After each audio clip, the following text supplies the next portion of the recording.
Grace and peace, family. Grace and peace. Assalamu alaikum. Shalom. Ma'at hotep. Namaste. Free the land, beloved. Come on in, come on in, come on in. My name is Vicki Dillard, and I'm a very proud contributor right here on FlyNubianQueenTV.com, the network for melanated women just like you. Shout out to our brothers also that's in the digital building and people from around the world that are here. I am pleased to be with you today. A little bit of housekeeping before we get started. We're getting ready to discuss Nick Cannon's response. Nick Cannon has officially released the entire interview of him sitting down with anti-Black haters. We're not going to even discuss matters of religion. Somebody talk Black to me in terms of explicitly to make it appear that somehow we are anti this, anti that, anti this, anti that. Oh, baby, we're going to get to the root. Somebody say the root. We're going to discuss and we're going to listen to today Nick Cannon's response, a part of his interview that he's finally released concerning him and this fellow who is a detractor of Minister Farrakhan and Black folk in general. I'm going to explain to you exactly why I say that. A little bit of housekeeping as you come in. Please come in giving us the thumbs up, thumbs up. Be sure to like, be sure to share. We want you to know that we have a store at shopfnq.com. Somebody put it in the chat. That's shopfnq.com, where you can receive all types of apparel from our very Black store. We're pleased to serve you, and we thank you for supporting Black business. Also, if you want to learn how to build a Black business, if you want to learn how to build your Black hustle, go to flynubianbusiness.com. Thank you, Holy Trinity. I bless your gift 1,000 words, and thank you for your kind words saying that I look very beautiful today. Thank you so much. That's flynubianbusiness.com. Flynubianbusiness.com. If you want to learn how to invest and learning things related to your money, go to flynubianmoney.com. Don't ever say that we don't give you specific and actionable solutions and information on this show. Are you all ready to get into it right now? Are you ready to get into it? Make sure that you like, make sure that you share. Let everybody that you can know that the Vicki Show is on. And baby, we getting ready to set the world ablaze. God, today. And I'm telling you, I just can't wait. Can I get some globes in the chat? Shout out to my Instagram family. Instagram, come on over to FlyNubianQueenTV.com. I'm going to definitely need to use this device. By the way, I'm drinking out of my mug that we got at FlyNubian, at shopfnq.com, shopfnq.com. Instagram, get ready to come on over to FlyNubianQueenTV.com. By the way, family, you can follow me on Instagram at Vicki X Dillard. Follow me on Instagram at Vicki X Dillard. Shout out to every one of you that have been following so far. I just hit 20,000 followers, and I am screaming and so grateful that you joined us there. Why do we put the globes in the chat? We put the globes in the chat as a reminder of whose planet is this. Who are the original people of this planet?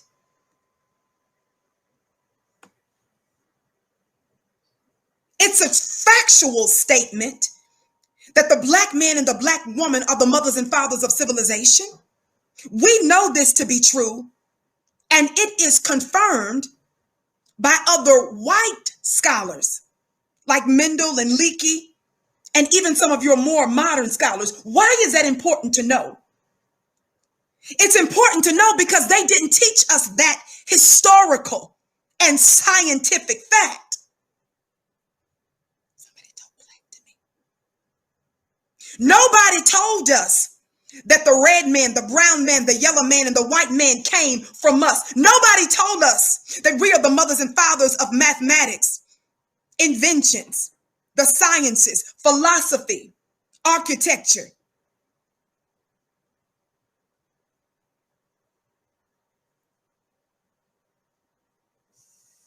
I remind you that this is our planet, Black family. I remind you that the holy uprisings that's been experienced in the street is being experienced in one way or another everywhere. This war of words, whose report will you believe? Y'all talk Black to me today. Who, when they speak, is the authority? That matters. It is not about disrespecting anybody else, because we, being the owners of planet Earth, have been pleased to allow others to peacefully dwell as inhabitants on our planet. We have been very open and obliging to everyone. But there has been a mischief maker for some time now who has determined to destroy us.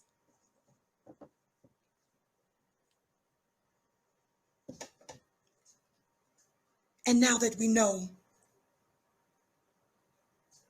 our true lineage as the original man, we're about ready to serve eviction notices for evil and for white supremacy. We're about ready to serve an eviction notice off of our planet for the bloodshedder. Y'all better talk Black to me. And so Nick Cannon speaks, and he sits down with someone that's disrespected one of our own in a very explicit way. He sits down with someone that by extension disrespects Black people. But there are still, family, some lessons that we can learn from this interview. Are you ready to get into it? Thank all of you that are giving, Erica and others. I've failed to mention some of your names. Paul, thank you for your $50 gift. I bless it 1,000-fold. Paul says, thank you for speaking the truth. You're so welcome. But I'm going to be very circumspect in my delivery, family. And I need you to go with me and to trust how and why I'm doing it this way. I want to say that as a disclaimer, that the opinions that are shared in this broadcast for the Vicki Show are mine and not necessarily those of FlyNubianQueenTV.com. Let's get ready to get into it. Instagram, I'm looking forward to seeing you right now at FlyNubianQueenTV.com. Be sure to like and share. Again, family, you can follow me on Instagram at Vicki X Dillard. Follow me on Instagram at Vicki X Dillard.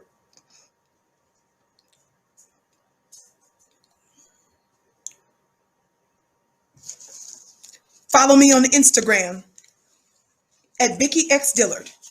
Are you ready? Let me just finish inviting the rest of the folks on my other social media platform to come on in.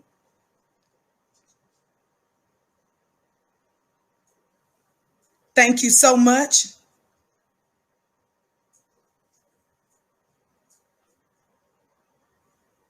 Thank you so much. And on the count of 3, for those of you that haven't, please hit that thumbs up button. Are you ready?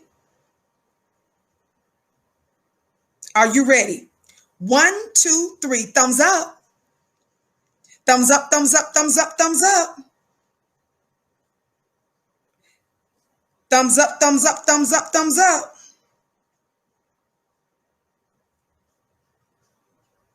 Thumbs up, thumbs up, thumbs up, thumbs up. If you are watching us on FlyNubianQueenTV.com, if you happen to be watching us on one of our other platforms, please right now like, share, and subscribe. Please like, share, and subscribe. I must tell you, as I'm preparing to cue some audio here in just a moment, I must let you know, remind some of you that I did a show some days ago celebrating, bowing to my brother Nick Cannon when he showed extraordinary Black God masculinity qualities when he pushed back on Viacom, calling themselves firing him.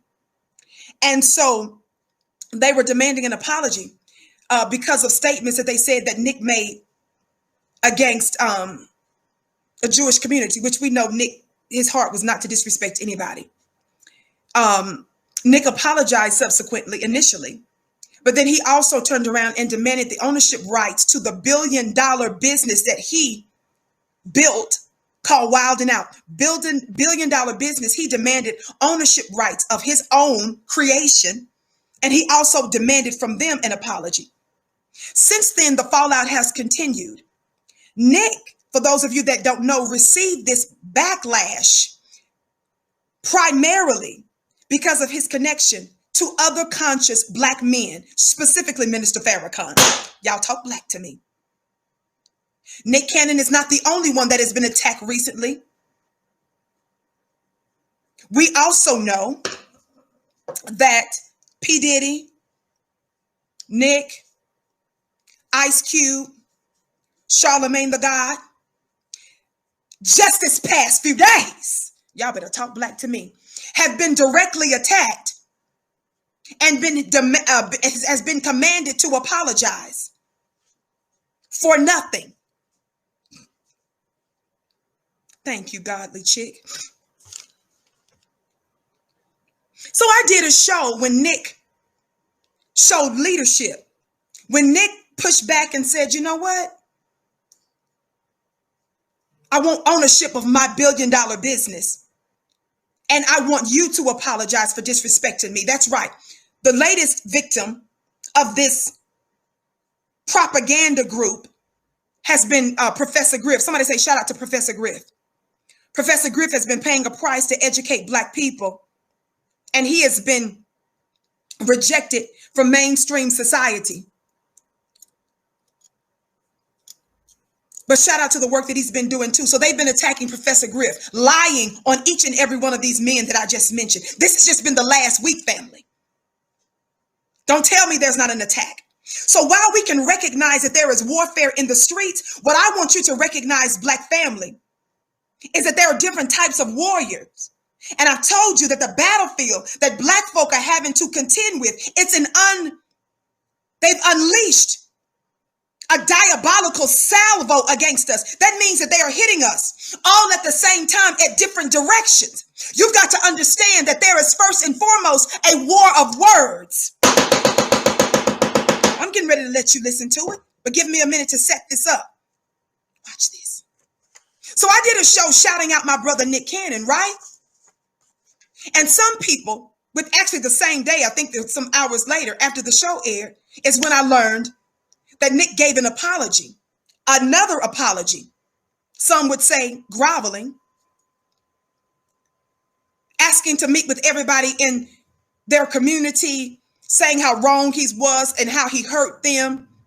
Some felt that it was disrespectful that he didn't call him Professor Griff. Instead, he used Professor Griff's old government name that he doesn't even go by anymore.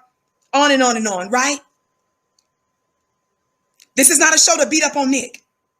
I want us to extract lessons from what I'm going to discuss today.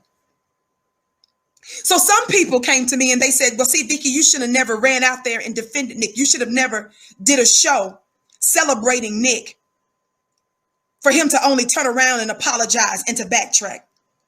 Let me tell you something. Every show I do, every single show I do is first and foremost about a principle. If I'm getting something factually wrong, I'll deal with it. But principally, I am elevating and celebrating and encouraging him standing up to white supremacist companies and systems and people and network by demanding ownership of what was already his. And number two, causing an upset by demanding first and foremost that they apologize also to him for slandering his name. That I will never apologize. And I was exactly right to do it. I want to encourage those type of behaviors. So I elevate and I highlight issues that I seek to see more of. Don't ever get it twisted. It's not an individual man. Watch this. So with that being said,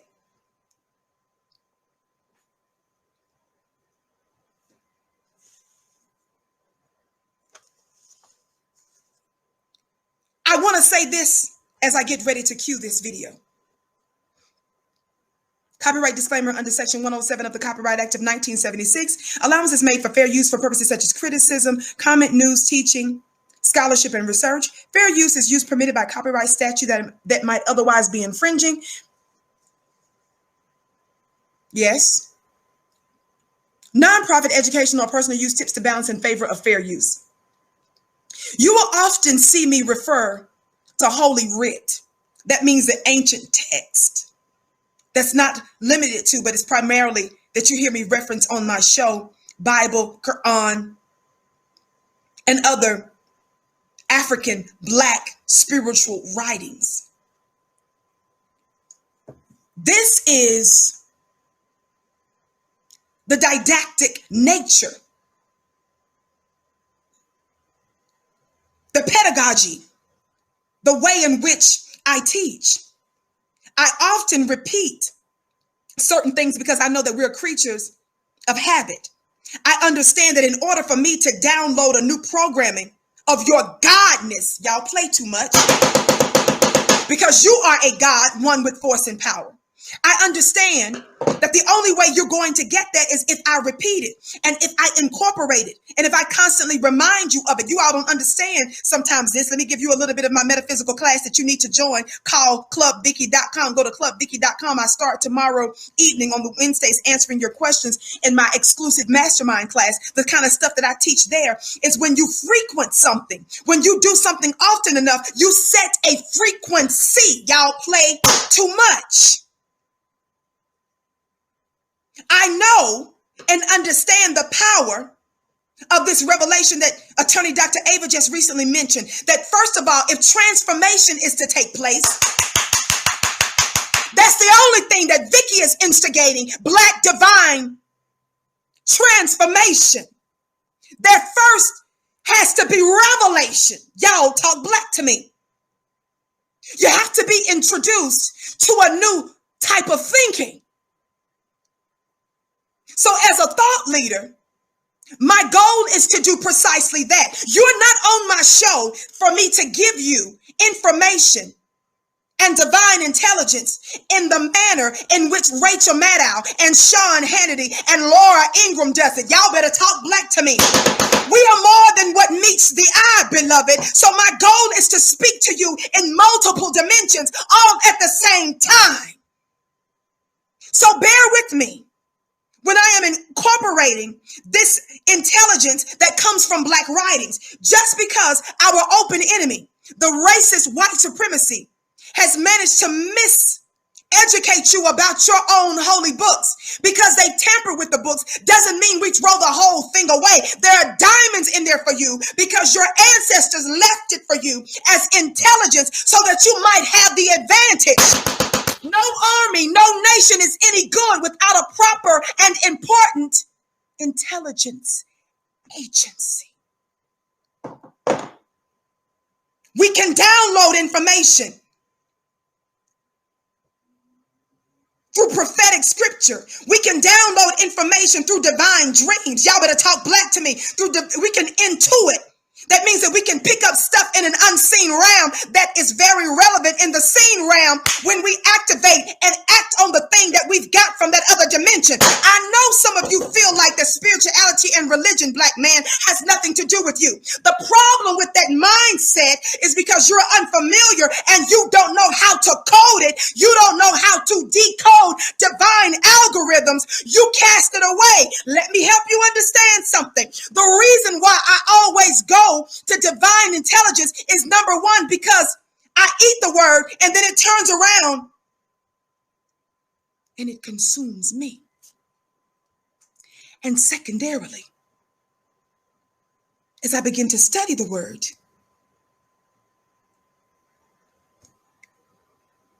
it comes true. Did you hear what I said? When I study the word, and my eyes are open to see what's even beyond what's written, it's predictive nature. It's actually coming true. The problem with rejecting scripture that we, our scientists, have actually scripted years in advance is that the scripture, the Holy Writ, is actually what's shaping your here and now.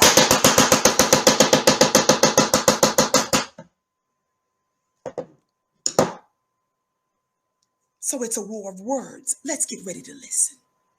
Keeping those things in mind. Keeping those things in mind. Listen to a bit of this interview. Nick Cannon sits down. I'm cueing it right now. With Rabbi Abraham Cooper. Rabbi Abraham Cooper made some extraordinarily disrespectful and disparaging remarks about Minister Farrakhan. And by extension, us.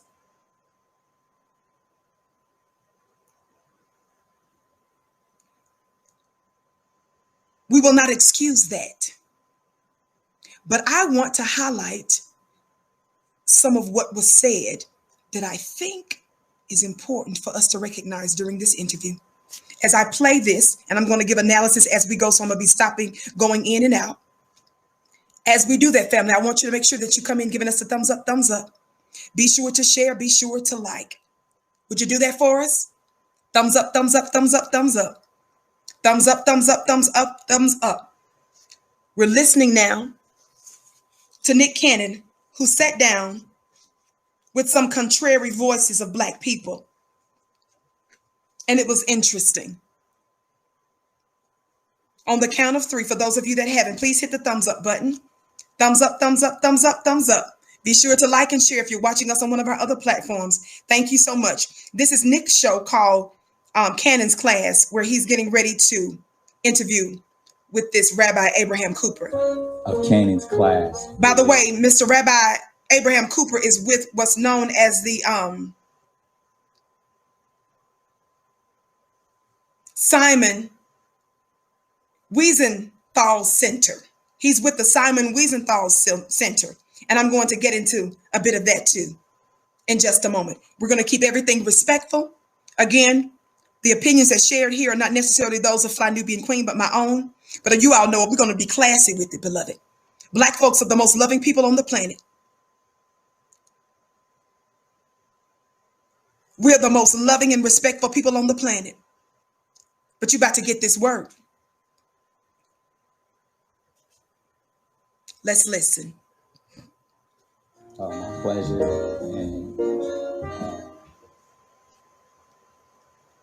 getting across from here we go. Someone who's dedicated his life to not only loving, healing, and teaching, but also, you know, in the times that we are currently in, bringing people closer together from all walks of life.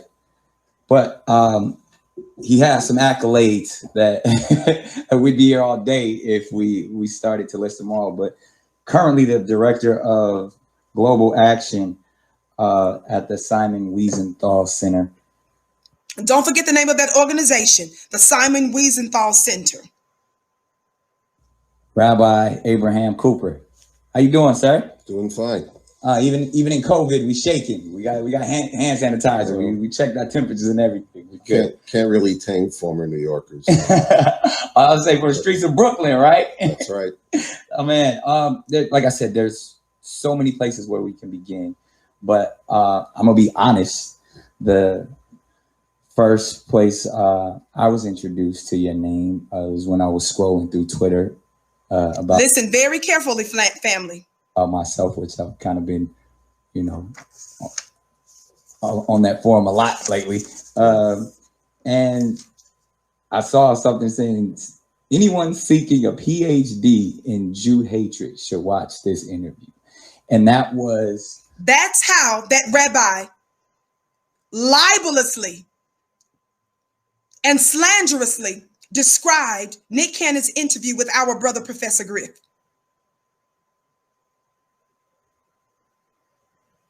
I'm going to tell you right now, Black family, in advance, that before the show is over, we are demanding from every single one of those social media platforms, particularly Twitter, where he put that out from the Simon Wiesenthal Center. Let me pronounce it right. Yes, Wiesenthal Center. We're demanding an apology, and we're also demanding a retraction, because there's not going to be, here's the word, no anti-Black racism. Somebody talk Black to me. Keep listening. Keep listening. Thumbs up, keep liking and sharing. You're referring to the interview that I had with Professor Griff. And I feel like that may have been even one of the first things that I saw on Twitter that started this snowball effect and eventually became an avalanche of accusations of anti-Semitism towards me, which I had, I've been called many things. I've been canceled several times for being outspoken, sometimes even for my educational platform. But that one was a new one for me specifically,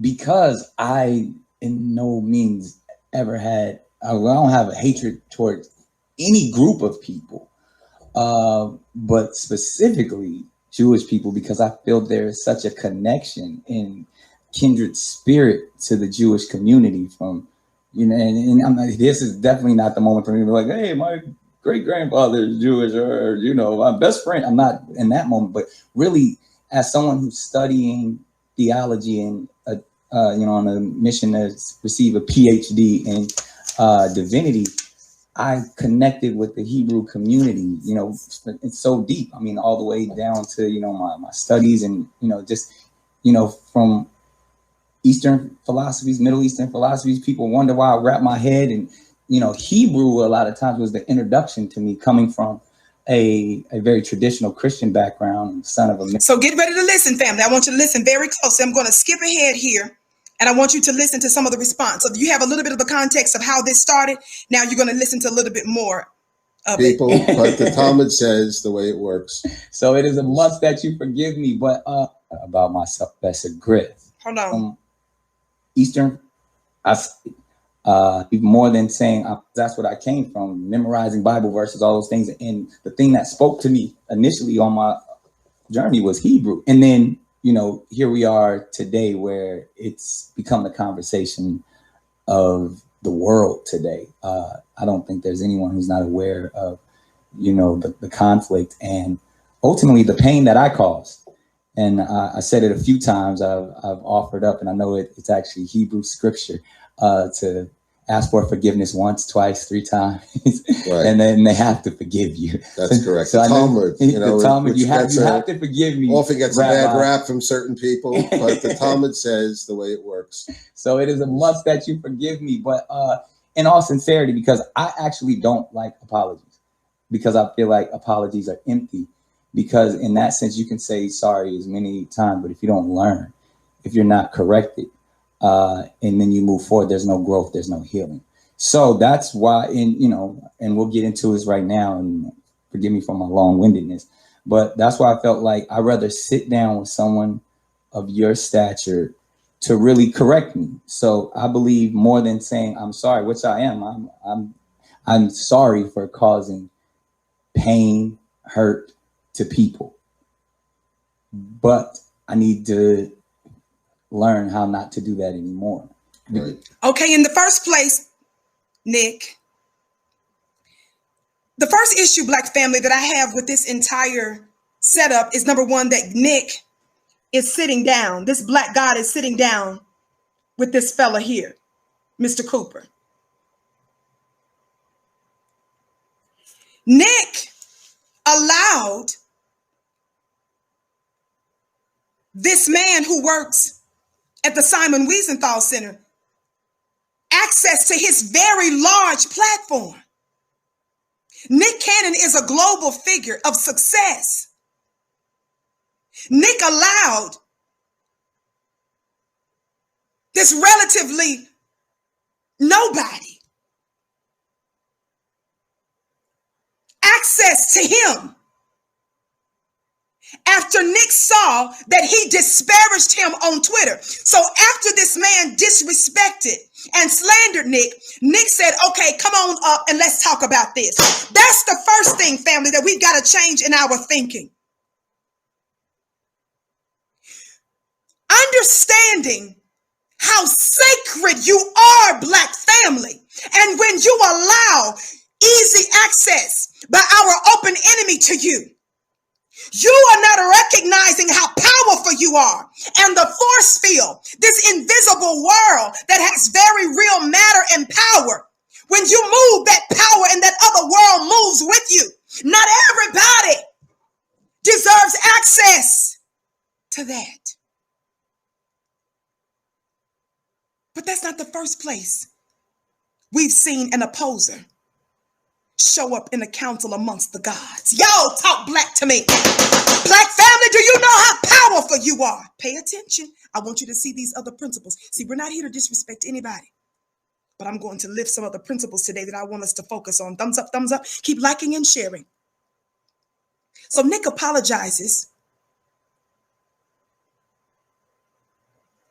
because this fella gets upset. Nick apologizes because this Mr. Cooper and other white supremacists are mad. Let me help you understand something. When you are a liar, those who don't like Black people, those whose ancestors and present current individuals who are no better than your fathers, those of you who are no better than your mothers, who are responsible for Black oppression, you bloodshedders, of course you're going to be upset when we begin to call your oppression of us out, and when we begin to highlight traits of your anti-human behaviors. You're supposed to be mad. Let's get that straight. Now that we've gotten that straight, you've got to understand, as powerful as you are,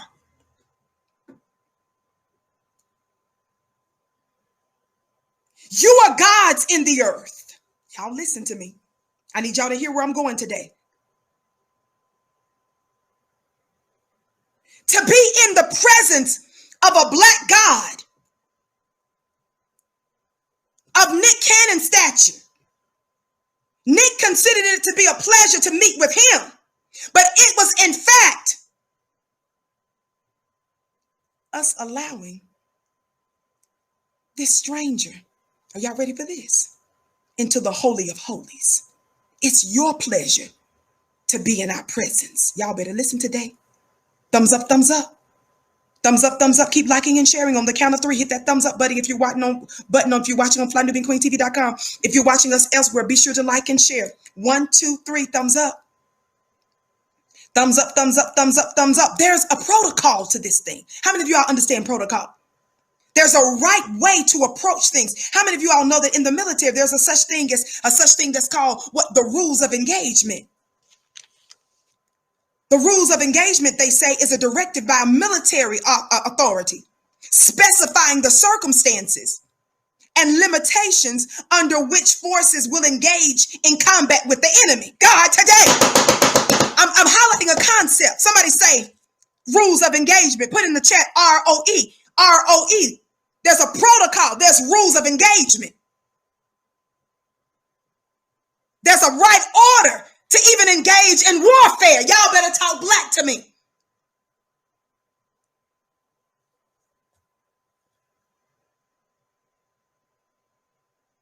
The disrespect that this rabbi shows to Minister Farrakhan is proof that he's violating Black protocol. As Dr. Wesley would say, Black God protocol. So I want you guys to get very clear about who you are, your beautiful, godly nature, your preciousness, and that not everybody gets to just walk up on you like that. Listen, I'm getting ready to go back to the video in just a second. So the first issue that I have is the fact that Nick even met with him. Number one, you should be thankful that you're even in the presence of greatness.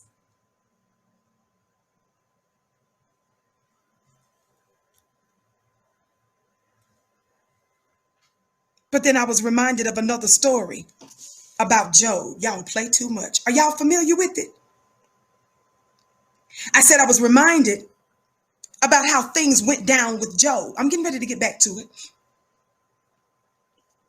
Job, in the book of Job, chapter 1, how many of y'all have heard the story of Job? You don't even have to be religious to know about Job. When Job suffered all kinds of stuff, and in the end, God gave him double force trouble.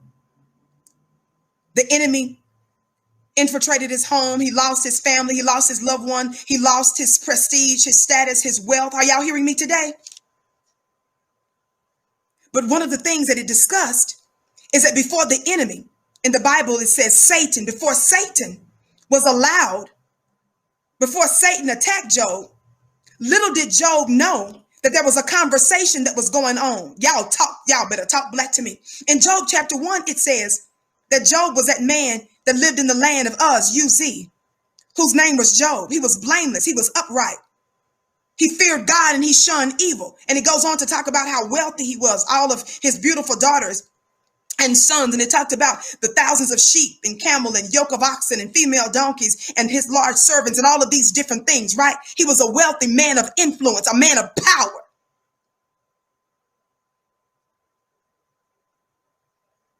It talks about how Job was attacked, even though he was upright. Y'all hang out with me. But it says in Job chapter 1, verse 6, and this is what some of you all don't understand. Watch this. It says, one day the sons of God came to present themselves before the Lord. I'm reading from Bible. I'm reading from Hebrew scripture. One day the sons of God came to present themselves before the Lord. Who was there? The sons of God presented themselves before the God, and Satan also came with them. Y'all talk black to me. Shout out to you, James. Shout out to you, HP, for your $50 gift. I bless it 1,000-fold. You said ROE, Black God Protocol. Listen, keep liking and sharing. So in this council, it's written in Job chapter 1 that when the sons of God met with the supreme God, Satan was allowed to come in there also. Y'all play too much. So that's the only thing that made me calm down. When I saw this arrogant man sitting there with one of our own. The question was asked in verse 7 by God, where have you come from? Said the Lord to Satan. I'm reading from the Hebrew scripture. Satan says, from roaming through the earth and walking back and forth in it. Y'all listen to me. The Lord said to Satan, verse 8, have you considered my servant Job? For there is no one on earth like him, a man who is blameless and upright, who fears God and shuns evil. So where did the devil get the suggestion to attack Job in the first place? God suggested Job, and he allowed Satan, the opponent, the opposer, the prosecutor, the persecutor, to enter into the court of the gods.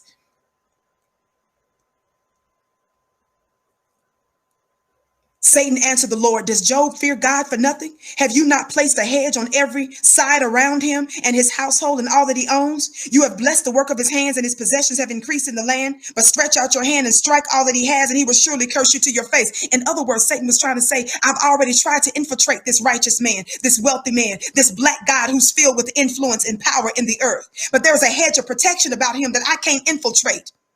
But it was only by God's permission that Satan was even able to infiltrate. So I'm just going to say, for the purposes of the show, we're not going to call this fella Satan.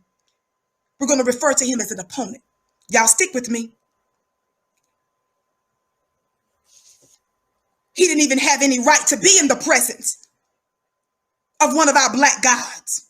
But because God is working a purpose in it, I wanted to just provide you with that analogy, with that story. Thumbs up, family. Let's get back to the list. Let's get back to listening. And that's why I appreciate this discourse. We've already talking, but we're gonna get to it. But my first question for you is, how did we get here? Listen, family, this is very important. He says, how did we get here? Shout out to you, LaTanya, for your $100 gift. I bless your gift 1,000-fold. Thumbs up, thumbs up, thumbs up. Thank every one of you that's supporting Black media. You're not going to get this on Fox News, ABC, CBS, NBC, MSNBC.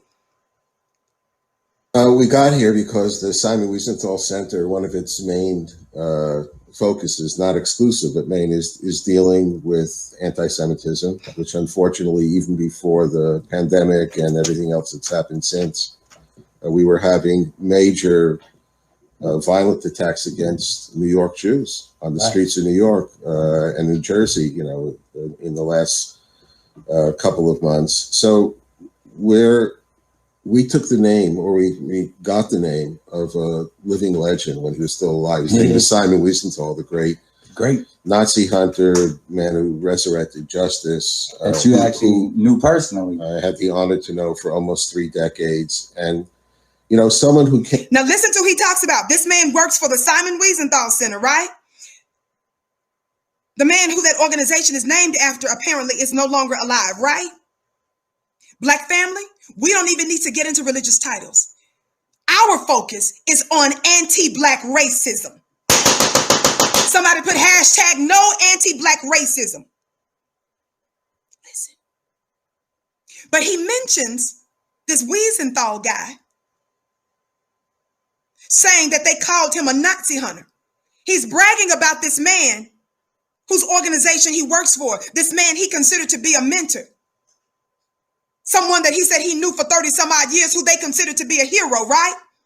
This man who stood against bigotry. This man who allegedly stood against bigotry. This man who allegedly stood against racism and injustice, right? Listen. Came from a group, the survivors of the Nazi Holocaust, 6 million Jews. He lost 89 members of his family. Wow. He was too weak to stand when the American troops in Mauthausen came. He weighed 90 pounds. Wow. You know, I don't like talking about victimhood and victimization, but if there was ever a group of people who had the moral right to say the world is horrible, they knew what was going on, they did nothing, it was the people who stumbled out of those camps. And amazingly, people like Wiesenthal and the others, that generation bestowed a special gift to all humanity because they re-embraced life. Right. But when you take the name of a living legend, and I remember when Rabbi Marvin Heyer is the founder and dean and CEO of our place, he went to Vienna. That's where he set up shop, right? He went right into the heart of the Nazi land. Wow. And went to see Mr. Wiesenthal and said, you know, King Solomon, as you know, famous statement says that a good name is more precious than oil. Mm. Okay. Right. Right. And so I'm here to take a good name. All right. I said, well, what do you mean? Why? You want to build a museum. So if you're just going to build a place where people reflect on what happened back in the Holocaust and maybe say the memorial prayer, the Kaddish twice a year, beautiful. I'll give you a... He's taking too long to get to where he needs to go when Nick asks him a simple question, right? He asks, how did he get here? But he invokes the name of this Simon Wiesenthal guy, the organization that he now apparently works for and with, right? They're hailing him as some kind of hero, right? This anti-Nazi, pro-justice guy, right? Let me tell you something, Black family. We have discussed how white supremacy is in every area of people activity. It's in all religions. It's in Wall Street. It's in Main Street. It's in government. It's in the White House. It's in the judiciary. It's in law enforcement.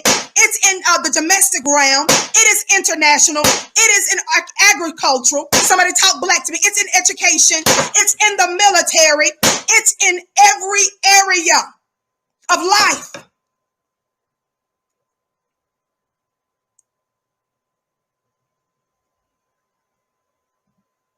I'm going to skip ahead.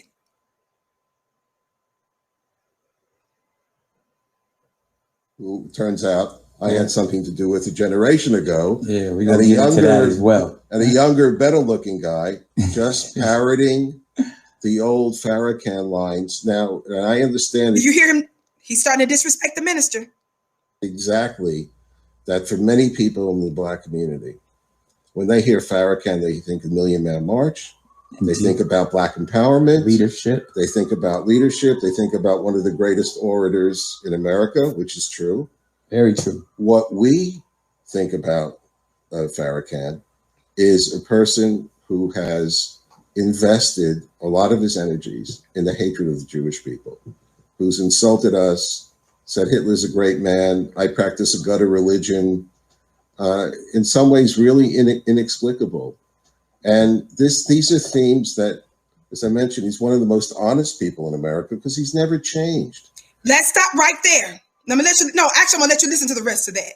These are themes that he brought to Los Angeles in 1984, and which are repeated very often in his Savior Day speeches, you know, across the country. And now with social media platforms reaching more and more of the younger generations. And speaking of the young generation, as someone... Now, number one, Nick is moving on as if he just didn't hear this man disrespect Minister Farrakhan.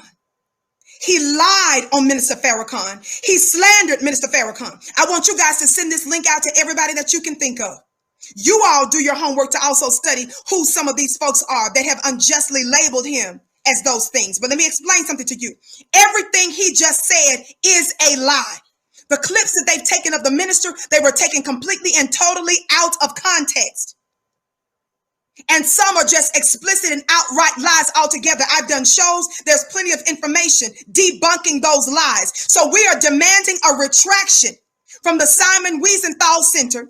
We are demanding a retraction where they are allowing on social media these anti-Black sentiments to pervade throughout social media. So we're demanding of Twitter. We're demanding of YouTube. We're demanding of all of these platforms, Facebook, Instagram, and otherwise, to demand that these anti-Black statements are addressed. Somebody talk Black to me. Now you also hear this Mr. Cooper say that to Black folks, Farrakhan is an upstanding man. Farrakhan, you think about Million Man March, you think about all of these wonderful things. He said, but to us. So Black family, the question is, whose report do you believe? The question now is if he's saying, well, y'all see him as this, but we see him as that. The question is, whose report are we going to believe?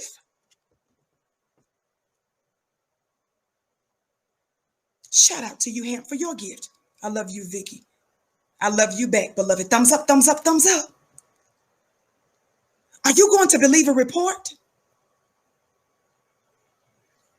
of someone who's exhibiting anti-Black behaviors,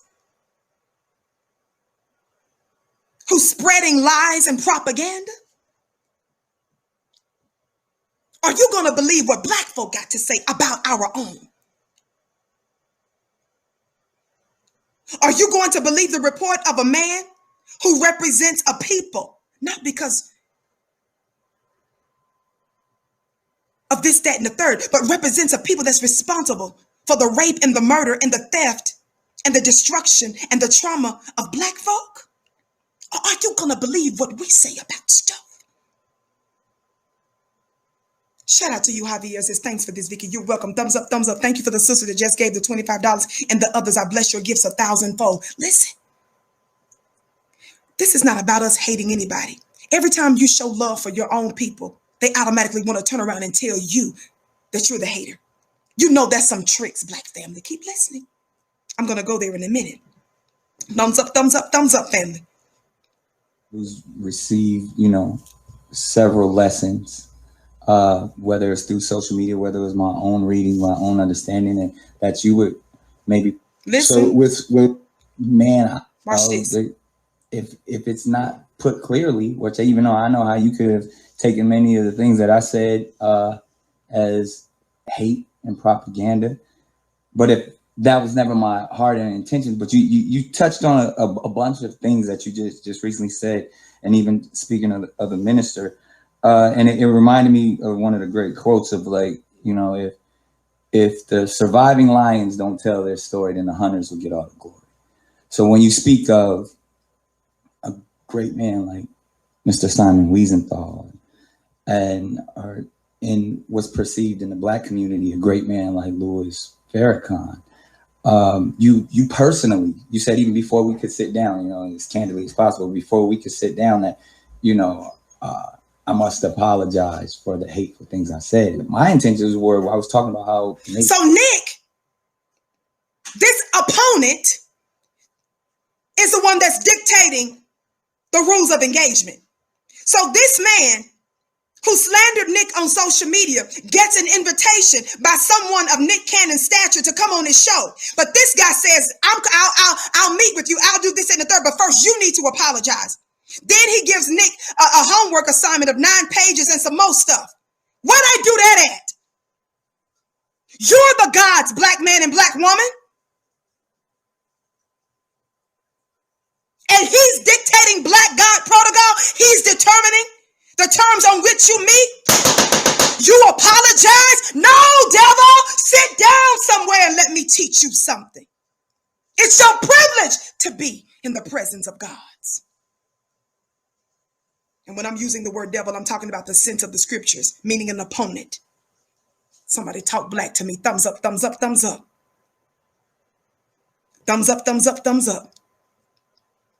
You don't find your funny looking self in our presence. It's your privilege to be in our presence. And you don't come with arrogance like we need to apologize with you, when in fact there could just be a simple disagreement there, that you can come there and you can reason and you can make your point. And I can make my point, but how dare you? But guess what? Nick did it. I understand. This is not about beating up on Nick today. I'm going somewhere with this. Thumbs up on the count of 3, family. 1, 2, 3. Thumbs up, thumbs up. Keep liking and sharing. Don't forget, Club Vicki starts tomorrow. My private, exclusive access to me on Wednesday evenings, question and answer. I'll be dropping some metaphysical gems, and I'll be answering mostly your questions at clubvicki.com. Clubvicki.com.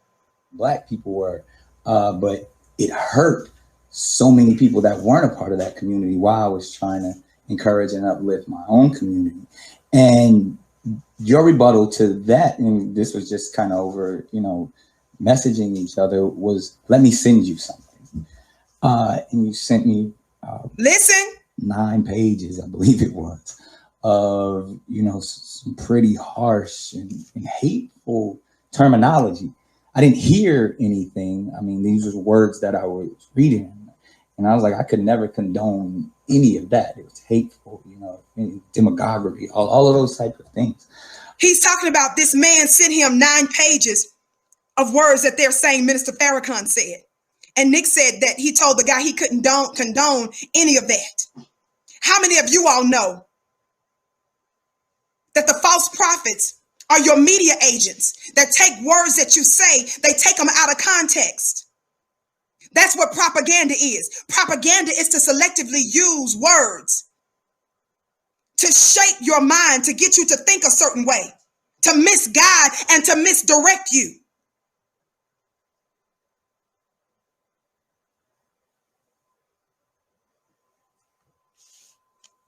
And imagine, not even just as a rabbi, but imagine that as a member of the dominant society, white supremacy society, who's responsible for black folks' 465-year Holocaust.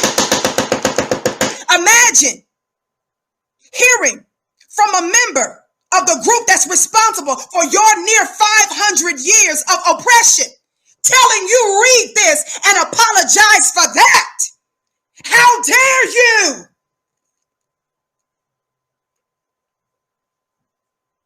That's a breach of black God protocol. Did I extend the scepter for you to come in my presence?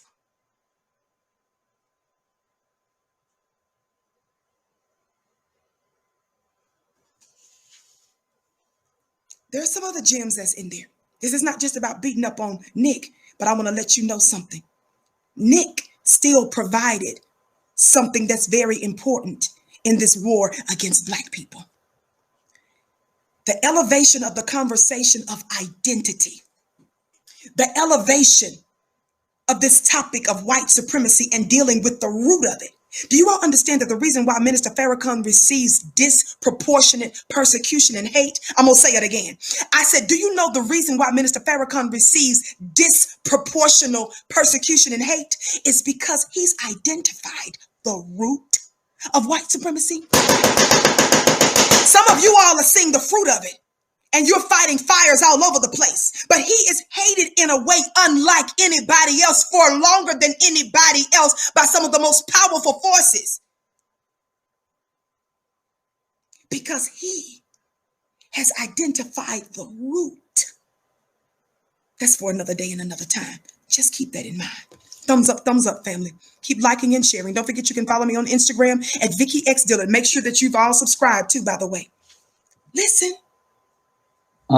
But even in that, I could send you 9 pages. I could send you 90 pages of wonderful things from my perception, from what I was taught. Like you said, that's the only man I know who has ever peacefully brought together 1 million Black men at once for atonement.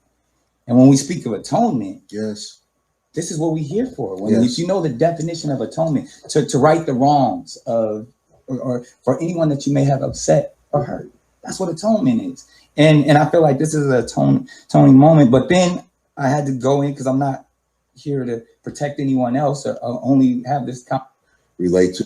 And of course, one of the reasons why. Listen, I'm skipping. But it's harsh and hateful terminology. Shop or over dinner. That's right. One thing. Right. But watch this, y'all. As we spoke about the feathers. All of those like harsh, and they thought I was being this part is very important. I need you all to hear this. We're learning tactics of those that are against Black thought, those that are trying to censor Black thought, Black liberty, Black progression. Listen to this. You know, anti-Semite in that sense, because it doesn't matter what my intentions were, it still hurt an entire community. You know, part of what's going on here, of course, is a generational difference. Let me explain why. The notion of self-discovery, someone who's serious enough to want to look into many different faiths and religions and self-awareness, it's important to someone like you. All of those things, including maybe the discussion that you had with Griff, mm-hmm. you had it in a coffee shop or over dinner. That's right. One thing. Right. But as we spoke about the feather story, yeah, you're in a totally different level. I got to be responsible for all the feathers that I put out there. Right. You're studying and discovering in real time. Yes. And did you hear what he just said?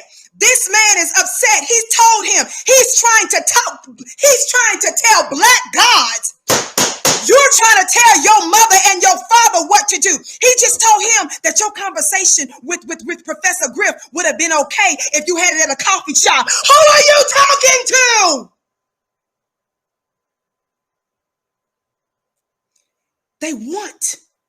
They don't want to spread the big Black brain. They don't want to spread Black thought. They don't want this idea, this notion of Black identity and exposing the very diabolical nature of those who brought us, kidnapped us, tortured us, murdered us, raped us. They don't want that exposed. He just sat there and said that it would have been okay if you had that conversation in a coffee shop. Let me tell you something. You all know, some of you know that I've had the privilege of receiving a personal invitation to the Honorable Minister Louis Farrakhan's 4th of July address to the world. I did all my medical stuff, as much stuff as I possibly could. And my mother and I received an invitation, and I was permitted to be on the grounds where this was going on. The farm, the garden. And I actually saw Nick pass by us, and I pointed him out to my mother. I said, oh, that's Nick Cannon right there. Watch this.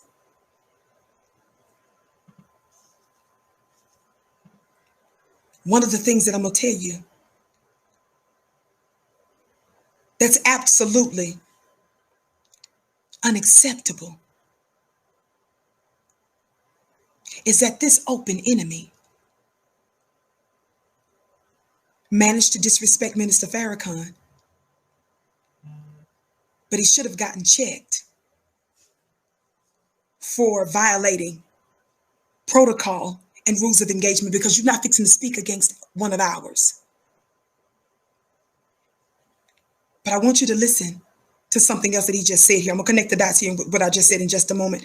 Thousands of you in the chat, welcome to the Vicki Show. We're so pleased that you're with us today. Please make sure that you give us a thumbs up, that you like and share, and please pay close attention to some of the links that are in the chat that are very relevant to you and might be important and something that you may want to check out after the show. My name is Vicki Dillard. I'm typically here weekdays, 6:30 p.m. Eastern Time. Keep listening. Of course, one of the reasons why, and it's tragic that so many people reacted to what was said in that program is it's all over social media from other folks with other intentions. And they put it together the way that they want to put it together. I mean, if you could take 90 minutes, people are going to chop this up. People are going to chop what we're talking about right now. Can we charge them for it? Yeah, I know, right? We get some kind of publishing or residual. But it's going to be one of those things where... What you mean, can you charge us for it? I'm chopping this thing up and I'm saying, Taylor, you, Mr. Cooper, you finna pay me. Somebody talk black to me. Can you charge us? You can make any, it's just like our books of faith, that you can make it say whatever you want it to say. Right. So when we talk about intention, and I remember also when the announcement came about the Million Man March and that the theme would be repentance. Listen. A lot of people in the Jewish community hoped and prayed that would be the beginning of a new chapter with Farrakhan, but it turned out that it absolutely was not. And the part of the deep concerns that we have is because he exudes a kind of image of real leader, courageous, parentheses, doesn't care what the white man says about anything, which is, I can relate to people saying, well, I want to hear more from this guy. Right. But on the overall stage of things, someone, who went to Libya when Gaddafi was running that show, got $5 million, from him, just recently was in Tehran, in Iran, with the Ayatollah's people, who are brutal, who throw gays off of apartment house, a 7th story. So, and that's the thing, I would love to set the table again, because I know we can. Do you see how he's slandering Minister Farrakhan? Sees himself as a world leader, blah, blah, blah. Listen, y'all, keep listening. Thumbs up, thumbs up, thumbs up. We'll reboot it another way. Just to finish the thought, though, on Farrakhan is he sees himself also as a global leader. And more often than not, we see him sort of showing up with folks who really hate America and maybe the idea of America. And that's also a source of concern. And that's the thing, and that's what I'm... He said that Minister Farrakhan sees himself as a global leader. How condescending. Do you see how these white supremacists, and that's what this little Cooper guy is, this weasel from the Weasel Center, Wiesenthal Center, this weasel, he says Minister Farrakhan sees himself as a global leader. With your funny looking self, no, the world sees him as a global leader, as more than that, because he's that and more. You don't have the power to label and restrict who belongs to us. You want to control the image. You want to control how folks are seen. You're trying to limit their power. Did you guys hear what he just said when he said to Nick that your conversation, Nick, that you had with Professor Griff would have been okay if it was in a coffee shop? They're trying to control what you hear, Black family. Why is it that they don't want you to listen to your own people? Why is it that they don't want you to listen to your brother who knows all too well about white supremacy, who understands the hell of the Black Holocaust? Nobody understands our plight. There is no comparison because nobody has been treated in the savage and diabolical manner in which we have. Nobody has experienced some of the most inhumane treatment like we have for longer than we have. We're the people, unlike them, that has never received reparations. God, today, we're the people that are still experiencing oppression, theft, murder, and being thrown into concentration camps and prisons. And those that were known as concentration camps, like in Mississippi and beyond in this country. We're the only people that haven't received repair and that's still enduring oppression and the Black Holocaust as we speak. You better sit your funny looking self down. You're in the presence of God. So we're going to forever keep you in check. Somebody talk black to me. Thumbs up, thumbs up, thumbs up, family. Keep liking and sharing. Say about just kind of back up and have a bird's eye view of even what we're discussing when you say the words hate. And this is just my personal beliefs. And as a spiritual man, I would think you would probably watch this. I'm skipping. Listen to this part. And I only can make I cannot get these in the room. Children can't. Watch this. Example is because when I look to a patriarch in the Black community, and we don't have a lot of leaders, I can count them on my hands. If someone tells me that this person is, you can send me whatever thing you say. If you say, nah, I don't agree with that. My dad said that, nah, I'm not rocking. But I'm not in the position as a human being or as a spirit, embodying this human uniform, this flesh suit I got on. I don't have the power to judge or condemn or throw away any human being. And I only can make my assessments off of what I know. And when I think we'll go back, we'll talk about Dr. Martin Luther King, who to me was an amazing man. Malcolm X, these are men, Muhammad Ali, amazing men. But these are people, this country called Martin Luther King the most dangerous Negro in the nation. They labeled him as— They didn't just call Martin Luther King the most dangerous man in the nation. They also called Martin Luther King anti-Semitic. Did you all know that? They also called Angela Davis anti-Semitic in recent history. They also called Marcus Garvey that. The terrorist. And whether he was for nonviolence, Malcolm X at the time was for violence. They were both assassinated.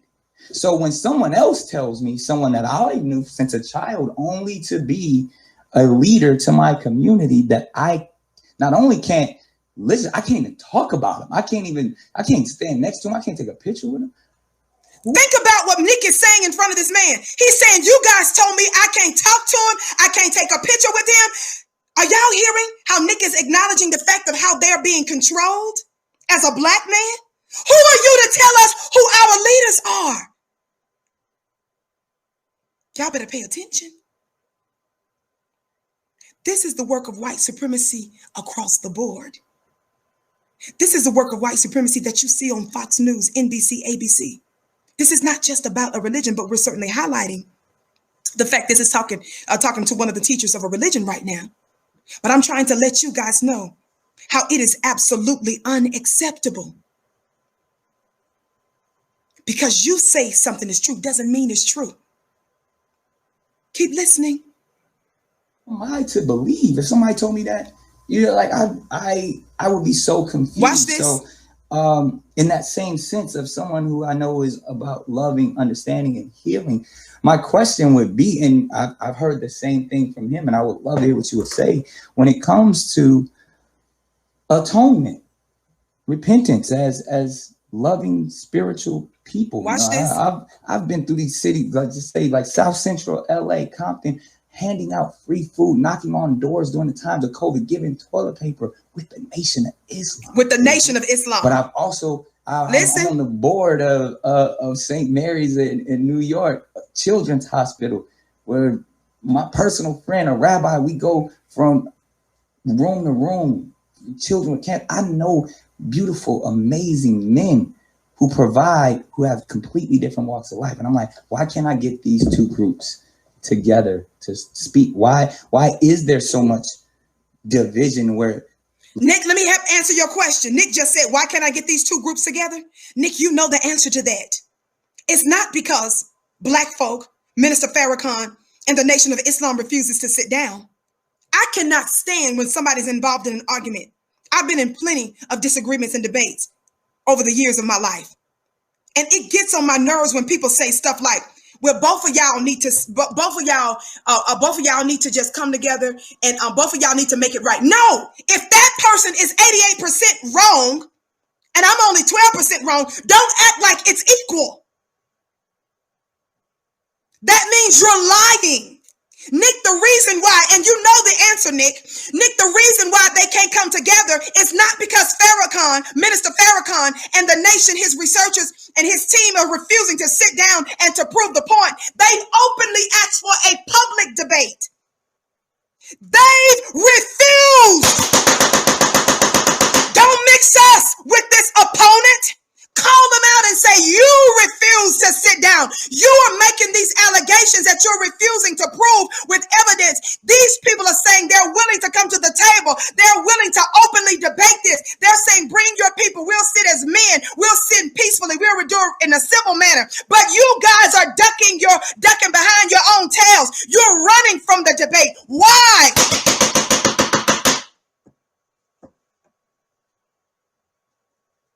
You allow false equivalence of oppression to persist when you don't point out the truth in the troublemaker. You all saw that I did a show the other day where I read from you an article, and there are clips out there where Minister Farrakhan officially and formally said it in a public fashion a few years ago. They've been willing to sit down with them, though, for decades. But they were official with it a few years ago. And none of them have taken him up on the public showdown.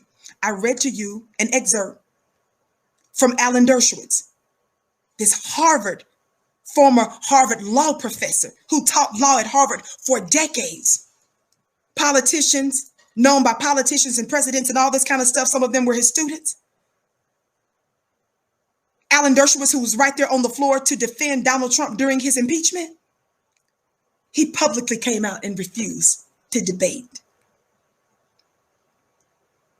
Don't let him get away with lying. If you're telling the truth, and if what you say in terms of accusations are true, then you better be able to defend it. Only a slave takes your word for it. And baby, we're not in a slave master relationship no more. When you say something, it doesn't mean it's true. You're going to have to come to the table with some receipts. If you got the truth, baby, you better prove it. Somebody talk black to me. Thousands of you in the chat live, and perhaps tens of thousands of you will watch it later, not only on this platform, but several of our others. We're so pleased that you've tuned into the Vicki Show. I'm typically here weekdays, 6:30 p.m. Eastern time, right here on FlyNubianQueenTV.com. I'm going to ask that at the bottom of your screen, you hit the share button and that you share this show out. Let everybody know that the Vicki Show is on. And after it's over, I want to also make sure that you like, share, and subscribe. I'm probably going to do a part 2 of this, but let's keep listening so far. Don't forget, I start up my question and answer again tomorrow. It's going to be an ongoing thing every Wednesday evening.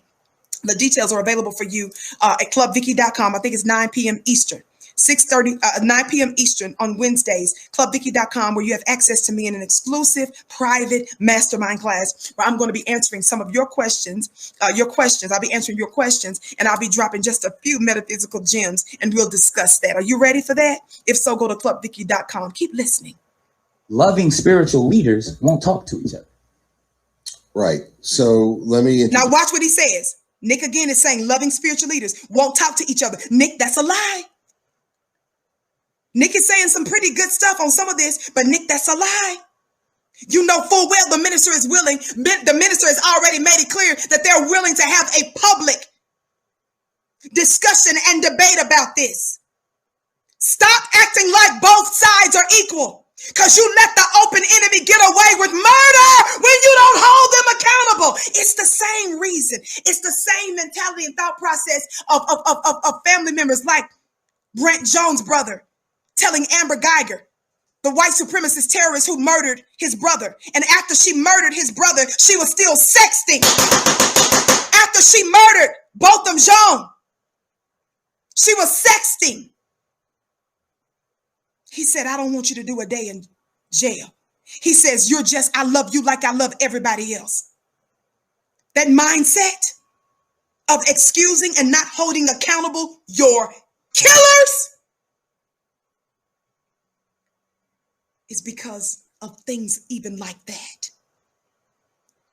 Somebody talk black to me.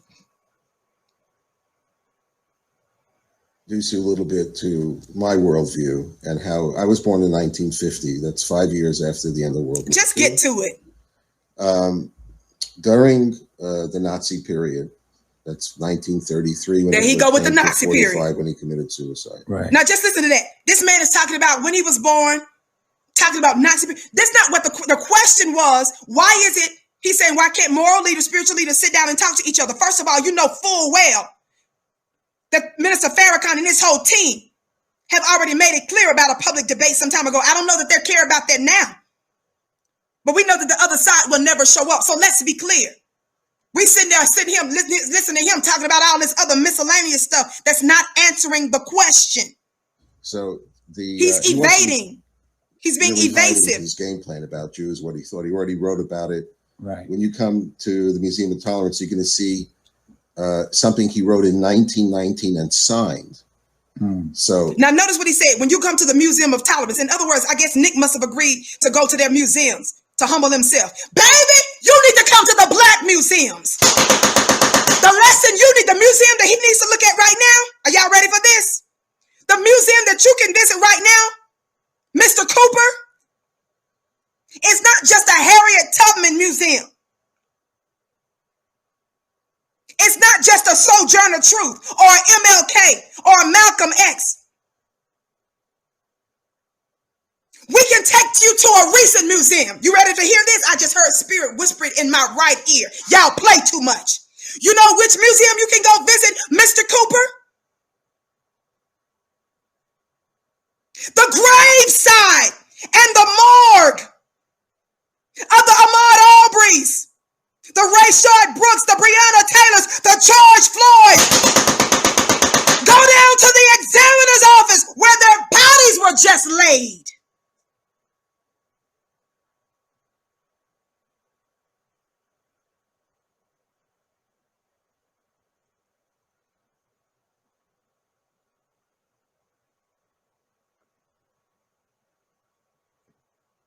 Another museum you can go to.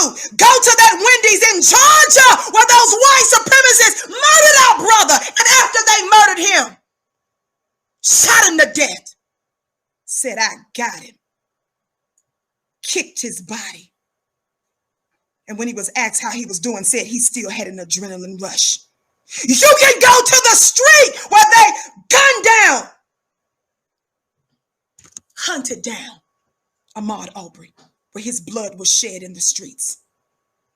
And after they murdered our brother, because you all are the same. See, we're not going to let you hide behind a label or a title. See, black family, when you guys allow Black Lives Matters to be infiltrated with all of these, everybody is talking about LGBTQ. They're talking about you're anti-trans, you're anti-this. Let me tell you something. When you guys latch on to all of those labels, instead of saying that you're black first, when you latch on religious labels, you allow the white supremacists to get away with murder. The reason they don't like us is because we're able to identify them in whatever crook and cranny they try to tuck themselves in. That's another form of intersectionalism. You know how they like to say the intersecting of all of these different grievances from different people. No, you ain't finna confuse nothing up in here. You're not about to amalgamate and make a cocktail of nobody's nothing. We stand alone. Nobody. #465. Please put it in the chat. We're not saying nobody else hasn't been through nothing before, but baby, the reason why you cannot compare it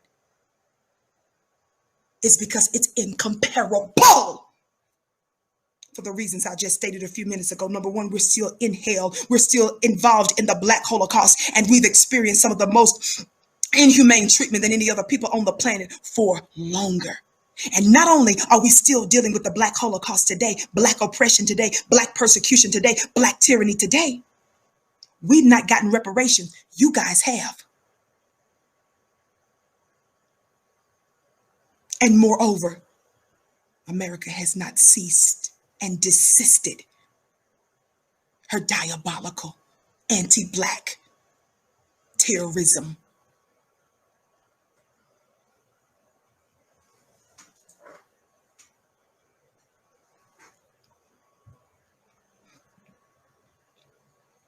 We invite you to go to the modern museums of Wendy's parking lot. You take your funny looking self to Breonna Taylor's townhouse or condo, where 8 bullets was riddled through her body and her killers are still at large. If you are our brothers and sisters for real, you guys get on the front line and you demand of your own people that look like you and say, arrest her killers, all of them, and do it now. Thumbs up, thumbs up, thumbs up. Black family, don't forget to follow me on Instagram at Vicki X Dillard. Go to clubvicki.com to join my mastermind class, and be sure to check out flynubianbusiness.com where you can learn how to build your Black business. Keep listening. He had the hate built in. Just nobody ever thought back then that he would ever have the power to activate his worldview. The thing with us, we don't never have to say back then. We're dealing with right now. So my traditions, and which are not too much different than the traditions, they certainly have parallels in many similar roots of our parents and grandparents. And it's all Abrahamic. It's all, right. you know, we all respect the Torah. And we hope that Abraham is always forgiving us. We hope. For giving him a bad name. No, baby, I'm not wondering if Abraham is forgiving us. You need to be, don't confuse us with you. We're not oppressors. We're not killing and murdering other people groups and stuff. Don't get us confused with you. But we do hate evil. Evil is real power, and we do hate evil. And he's calling Minister Farrakhan evil, y'all. Because don't forget, the question that Nick asked was, why is it that you guys, then why don't you guys sit down together, right? Pay attention. We don't condone it. There are those whose religious faith or their spiritual approach is, no, you can't hate anything because it's going to, drive out darkness with light. Yeah, it's going to consume it. Right. But there are some times when you're confronted with absolute evil that you have to be lucky enough that... Absolute evil? Do you all hear? That's what he's talking about. He's talking about, in the context of this conversation, is he's calling Minister Farrakhan absolutely evil. Don't they have a hell of a nerve? This man who's murdered nobody, killed nobody, raped nobody, robbed nobody, raised up untold numbers of Black folks across America and around the world to build businesses, schools, farms, love on each other, adopting other Black children, manifesting righteousness in their homes, being good Black fathers, good Black mothers. This is who they're calling evil. If they're calling your good leaders evil, we got to start looking at you funny. Who told you that? We got to look at you funny. I'm going to get into that later. But Kareem's father's best friend. Kareem Abdul-Jabbar. Right. Now we're calling Kareem Abdul-Jabbar a bones and biscuits. Did you all know that Kareem Abdul-Jabbar with his funny looking self came out and did a bootlick piece?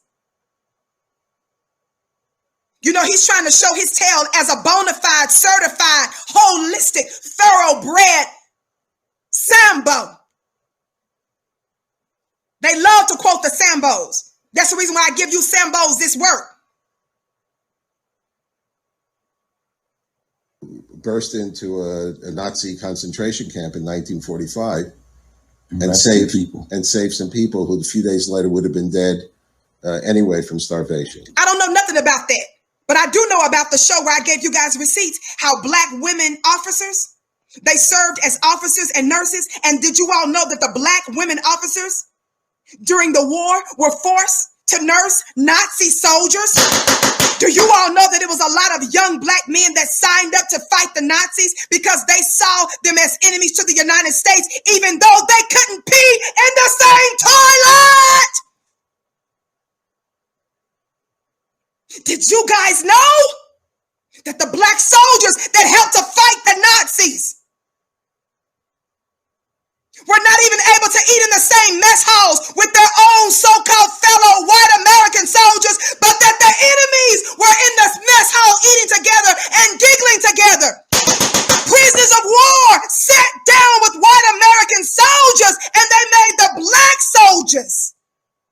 Get out. Don't you tell us nothing. Put in the chat. Black folk are forever and will always be uncheckable.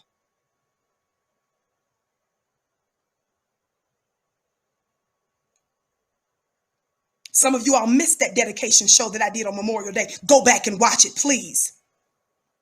I gave you the receipts and I showed you pictures of black women officers. Did you all know that a large number of black women signed up to serve this country? Only for them to force them to tend to Nazis. That's the humiliation. We will forever remain uncheckable. Now let me stop screaming like that for this 5 seconds and look like I got some class and stuff to match this shirt that I'm wearing for y'all today.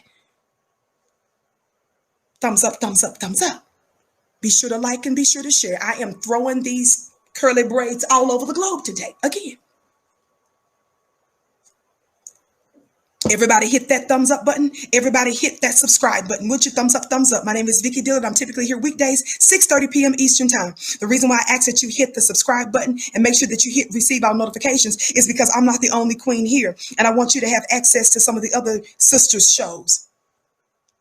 Thank you, Dual. Shout out to my moderator. She just put the link in there. Black soldier nurses had to tend to Nazis. The link is in the chat. Make sure you watch it and your babies watch it.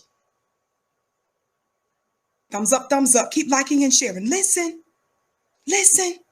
Thank every single one of you that's supporting financially black media. When you support black media like this, you allow me and you allow the network that I'm on to continue to broadcast these important stories. You let us do warfare effectively in the realm of the media world, in the media battlefield. When you share and like, and when you tell people about the Vicki Show, when you tell folks about Fly Nubian Queen Network that I'm on, you're elevating and you're strengthening black media. So the point is, yes, we have to love humanity. Heck, where if you see Genesis, our approach is we are each created in the image of God. Does you know a little bit of Hebrew? Yeah. Selem Elohim. Yeah. Okay. Then there's another line, and we might threaten to give the Talmud a good name here. Yeah. The Talmud teaches Kashem Sheh. Now he's saying about the Talmud. Let me tell you something, black family. I'm not going to talk on that book right now. Make sure you subscribe to VickiDillard.tv. I'll go in on my own channel on that. I said, make sure you subscribe to VickiDillard.tv. That's my personal channel. But the reason why I mentioned this Talmud, the Talmud, is basically another book that he embraces that is outside of the book that was written by the black God. Somebody talk black to me. Shalina says, Queen, you bring that fire, beauty, and teach the planted. Thank you, beloved, for your kind words. And thank you for the rest of you that have been giving and saying kind words. You guys blow me away with your kind words and your support of black media. I bless it 1,000-fold. Thumbs up, keep liking and sharing. Listen to me. I'm not going to disrespect their book, but I'm going to give you the facts of the book on my own channel on VickiDillard.tv. But with that in mind, this guy is referencing this book. He just referenced it, right? When I tell you that it's a war of words, that the war of the gods is what's going on, I showed you through scripture how warfare started in Genesis, right? Warfare started when what? When Satan entered the garden, seeded reasonable doubt. God today. When the devil entered the garden and said to the man and the woman, hath God said? And I showed you that warfare continued in the garden, even concerning the Jesus of 2,000 years ago, at least the prophetic scripture that we're talking about, where he was in the Garden of Gethsemane. And the enemy came in the garden and asked similar questions. Watch. Diane, Vicki, you're bringing it. Shout out to you, beloved, every one of you. Listen. Even when the Jesus of 2,000 years ago was in the garden, don't forget what the devil said to him in the garden. He offered him the world. He offered him riches. He offered him access to the high places. And when he told him to turn, what was it, the stone into bread, what did he say? He says, if thou be. Remember in the beginning in Genesis, he said to the man and the woman, did God? He asked the question just to sow doubt. Shout out to you, Ollie, for your $50. And then in Gethsemane, he says the same thing by asking a question. If thou be the Son of God. Reasonable doubt. Why am I bringing it up? Because it's about the war of words. But who wrote the book? What did Jesus say in response? Y'all play too much. See, so those of you that don't understand the code of what's written, it's not about religion. It's about an intelligence briefing.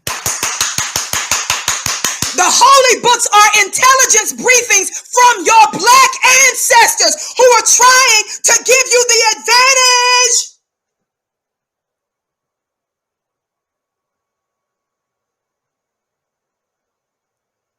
Jesus said in response, it is written. Every time the opposer said something to Jesus in Gethsemane, his response was what? It is written, man shall not live by bread alone, but by every word that proceeds out of the mouth of God. For those of you that don't understand, you think that that scripture has nothing to do with you. You think that that over there has nothing to do with you, black men and black women. You're not like everybody else. Your deliverance is not like everybody else. Your breakthrough, your life. You're more than what meets the eye because you're the original man and woman. The reason the book has everything to do with you is because your ancestors scripted the scriptures. God, today I said your ancestors scripted the scriptures. I'm in London. 1 o'clock in London. Somebody just said they just gave money. They said they still up. It's worth staying up. Thank you, London. London said they stayed up there at 1 o'clock in the morning. Listen to this. And they said it's worth it. That's right. Sister Vicki looks like a flower out of the minister's garden. Oh, thank you, Michelle. Thank you for your unwavering love. Y'all are doing too much. The many of you that are giving your kind words, I bless it 1,000-fold. Thank you so much. I'm your humble sister and servant. Listen, why am I bringing up? Notice this other book that this man is talking about. I told you I'll go further on the Vicki at VickiDilla.tv. So subscribe to Vicki.tv. And in the future, I plan to do a show on that at VickiDilla.tv. But listen, I'm bringing that up to let you know this. The scriptures talks about warfare is about what? Casting down vain imaginations. Y'all play too much. We wrote the book. Jesus said, it is written, it is written. We scripted how the worlds are going to come to a conclusion and how they would be shaped, how they would be lived. But somebody else tried to write a book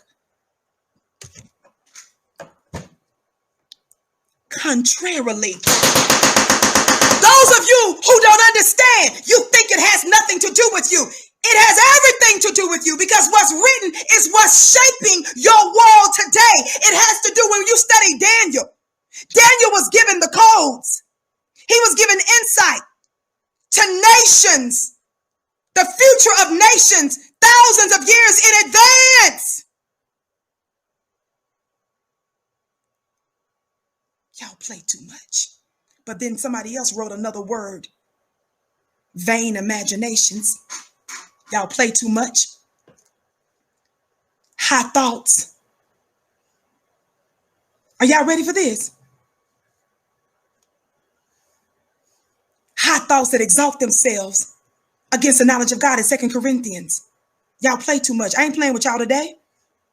2 Corinthians. Chapter 10, it says, verse 5, casting down imaginations and every high thing that exalteth itself. Watch this, against the knowledge of God. You guys are wondering, why is it the whole world is talking about a word and they're talking about a book and then they're talking about a people that's of the book? And you're wondering, why is it that it's interrelated to government, to warfare, to Armageddon, to militaries? Because you're the people of the book that's written about, and what was written long ago is shaping your today. What did I tell you in the beginning of this broadcast? A quote that I just told you about from Attorney Ava. Somebody just said, Vicki is raining on us. Listen. I told you she powerfully said that if you want to experience transformation, transformation only comes first with revelation. So when someone wants to obstruct Black man, your revelation, they tank the book.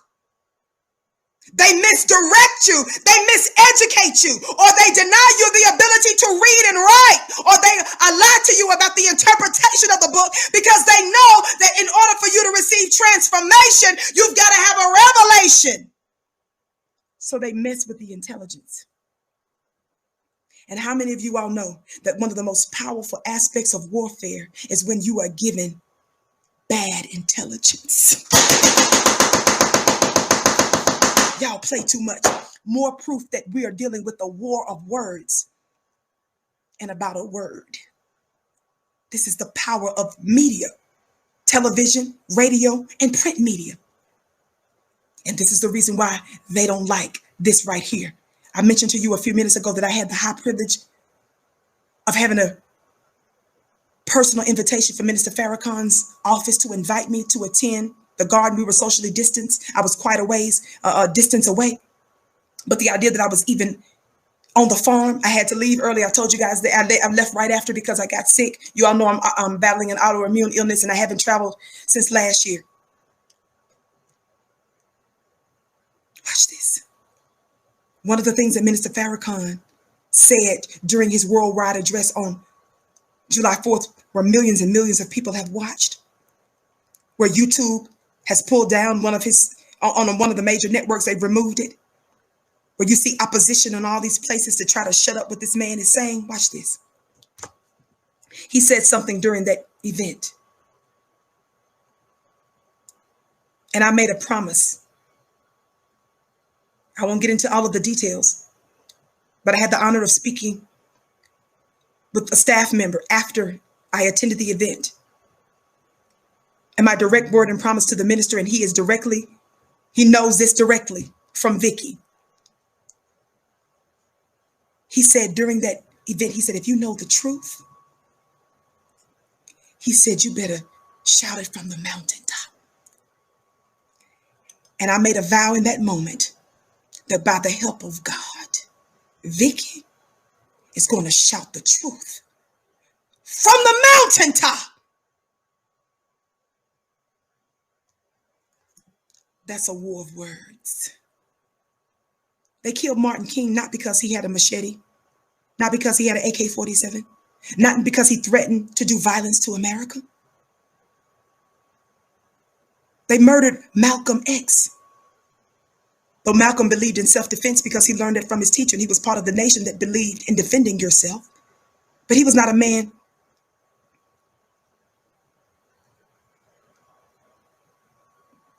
that was going around threatening to destroy America militarily. But America killed them. America persecuted Marcus Garvey. Anybody that comes to do good for Black folks, they killed you. They try to. I said they try to. Like they did Minister Farrakhan, but he survived. Let me tell you something.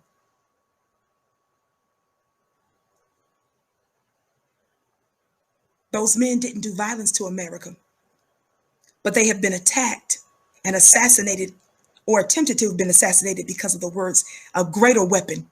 That's the reason why the principle that the pen is mightier than the sword. You see that principle in the power of words. Because baby, we can write you out of our planet. They already sensed their end. You all know it's written in the book of Revelation that the devil has come down to make warfare because he knows that his time is short.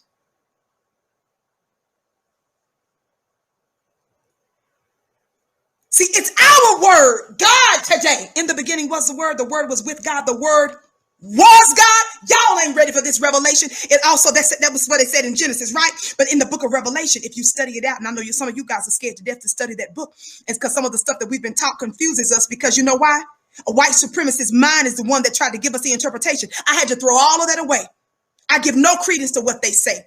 I pay attention to what the Black revelation says. But guess what else the book of Revelation says? They said that the real Jesus is so powerful that he goes about strutting on a horse and tattooed to his thigh says the word of God. Your scientists are proving, even through things like what's called a string theory, that as they begin to search out the stuff of creation, it's seeming more and more like a sound, like a word. In the beginning was the word was with God. The word, what? Was God. It's a war of words. But words manifest in books. So they try to control Black thought, Black speech, what we read. You heard this funny looking Cooper fella say, what? It would have been fine, Nick, if you and Professor Griff were having that conversation in a coffee shop. But it's gone all over social media and other people have picked it up. They're concerned about Black influence. You guys don't understand. You are not only the people of the book, you are the book.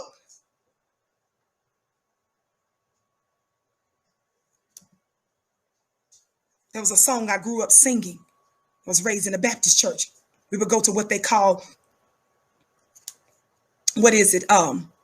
conventions. How many of y'all know about these Baptist conventions we used to have in different states? And we would have to prepare for a presentation, the youth, on that Friday. Y'all keep giving us thumbs up, liking, and sharing.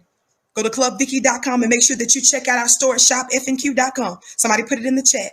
If you're watching us on one of our other platforms where the Vicki Show is replayed on Fly Nubian Queen, please like, please share, and subscribe there as well. Thank you so much. Listen, there was a little song. I want you to listen to a little bit more of this. And I'll make one more thing clear, and then we'll go from there. Shout out to you, Miss B, for your $50 gift. Your truth quenches my thirst for knowledge. Oh, beloved, that's beautiful. Thank you. So wisdom from the Spirit, beloved. I take no credit. Thumbs up, thumbs up, thumbs up. Listen, there was a song that we would sing at this convention when we were children, and we were preparing for the convention on Fridays. And one of the songs that we end up singing is, be careful how you walk. There's a little principle in the song. Be careful how you talk. Be mindful of the things you say. Let your words be few and seasoned with grace. Remember, you're the only Bible some will ever read. I thought that was very interesting. In other words, you become the book. When you stop just thinking about the book, reading about the book, speaking like the book, when you start acting on the book, you become the book. Y'all play too much. Thumbs up, family. Keep liking and sharing. Listen to this part.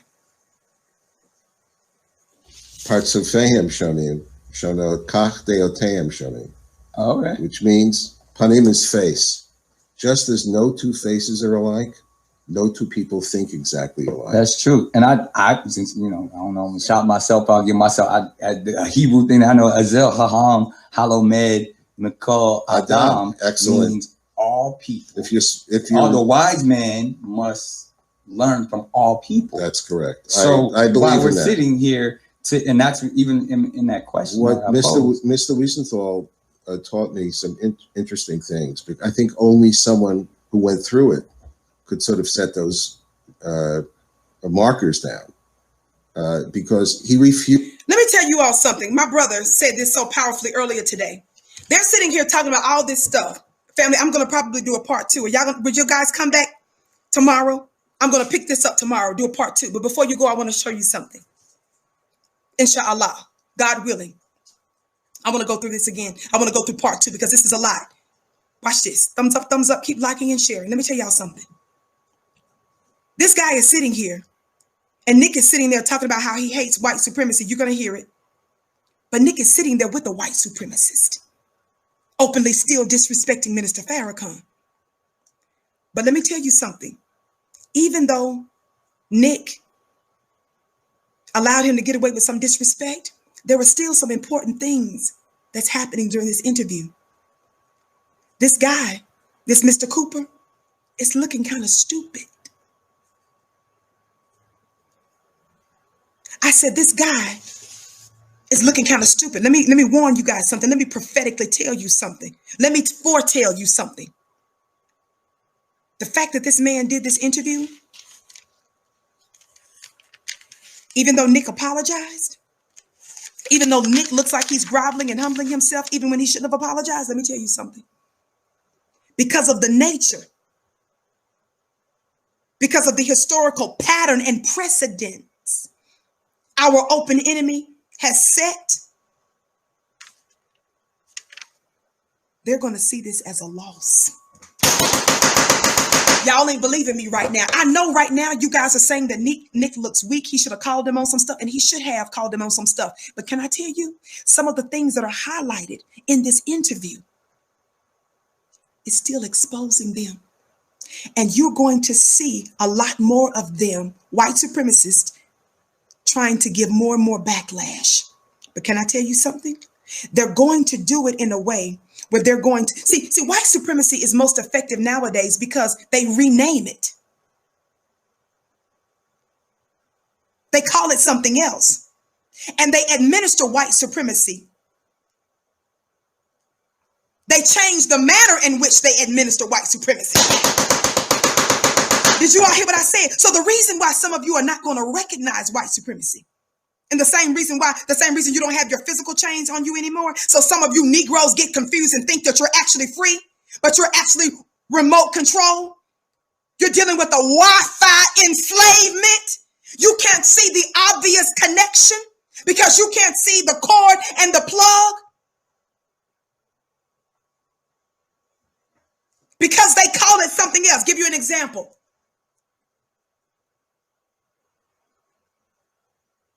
Many of our scientists believe that some of the medicines, some of the vaccinations and other things are causing disproportionately young Black boys to experience physical impairment, mental illnesses, autism and such. But what does America do? America calls it vaccination, but it's actually death in a syringe. So see, if you change the manner in which you do white supremacy, when you rename it and you change the means in which you administer it, you can't detect that it's there. That's what makes it effective, because you can't detect it. And what you can't detect, you stay in and you cooperate with. What do they tell you about carbon monoxide in the air? That's something that you can't see, but they call it a silent killer. So sometimes they tell you to have those detectors in your home to pick up the thing that you can't necessarily smell and sense, right? But when you have people like Minister Farrakhan, and you have other people that try to warn you of the sneaky ways in which your open enemy does death, how they deal death, they're dangerous to your open enemies. So what they do is they just rename it and they change the manner and the means in which they administer death. And when they do that, it's so dangerous because you begin to cooperate with it. If you don't know that you're in a room of poison in the air, you stay in it. God, today. If you don't know that the environment you're in is poisonous, you will stay in it. But when you know, when you are aware, in other words, when you receive intelligence, you bust a move. That's what I'm humbly here to do in my small way. I want to do a part 2 of this pretty soon. Don't put up the part 2 yet, family. I'm not even done with part 1. But we're going to do, I'm going to do, the Vicki show is going to put a part 2. That's the only part 2 that needs to be talked about right now is a part 2. I'm getting ready to do, inshallah, tomorrow. But let me give you this last bit of information. As you hit that thumbs up button, on the count of 3, I need you to do 2 things. On the count of 3, a couple of you all have given to me privately just now. I can't read all of your information, but I want to just say thank you. I bless your gift 1,000-fold. But most importantly, I thank all of you that are also giving in the super chat, supporting the network. Thumbs up, like, and share. Thank you. Somebody said, ooh, we saying thank you, Donald. Listen, on the count of 3, everybody hit that notification bell and that subscribe bell. Can you do that? And thumbs up, thumbs up. On the count of 3. And again, if you're watching us on one of the other platforms where it's a little different on one of the other platforms you're watching us on, make sure that you just like, share, and subscribe. Don't forget to follow me on Instagram at Vicki X Dillard. That's Vicki X Dillard. And follow me on Twitter at Dillard Vicki. 1, 2, 3. Thumbs up. Thumbs up, thumbs up, thumbs up, thumbs up. Thumbs up, thumbs up, thumbs up, thumbs up. Thumbs up, thumbs up, thumbs up, thumbs up. Again, all of the things that are being expressed on Fly Nubian Queen are not necessarily the beliefs of the network. They are my own. But I said I'm going to go further on some of this other stuff at VickiDilla.tv within a few days, God willing. But tomorrow I'll be right here on Fly Nubian Queen to do a follow-up on today's show. Watch this. Watch this. That's just a disclaimer. You guys know that the scripture says give no place to the enemy.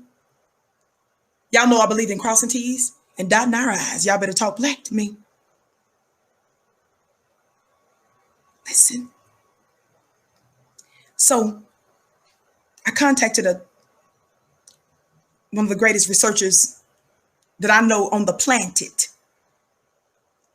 And I wanted to share some of this information with you. And he shared this beautiful link from a sister by the name of Jackie Muhammad. She wrote this piece entitled The Simon Wiesenthal Center. She said, a house built on lies. This piece was written by this sister October 12th of 2010. What's this year, family? This means that this is just shy of almost an entire decade ago. Nearly 10 years ago, the research team was on the Simon Wiesenthal Center. Why are we talking about the Simon Wiesenthal Center? That's because that's the guest that Nick is interviewing, right? He works with that organization. He was bragging about how wonderful Mr. Wiesenthal is, the man who's named after that organization. Is that right, family? Somebody say, shout out for black media. See, you guys don't know that black media exists on other types of platforms. So don't just say, why don't you guys get your own platform? We do. We have our own website, FlyNubianQueen.com. We have blackenough.com. That's a black-owned Facebook type of platform. We've got NFA Studios. That's a streaming platform with top-notch black content. But the whole earth is ours. And I've told you guys this a long time. I've been telling you from the beginning. And I'm starting to hear other content creators say the same thing. The reason I'm on some of these other social media networks is, number one, I ought to be. Number two, we're here because you're here and we're trying to reach this. Thumbs up, thumbs up. Wow, it's clearing out.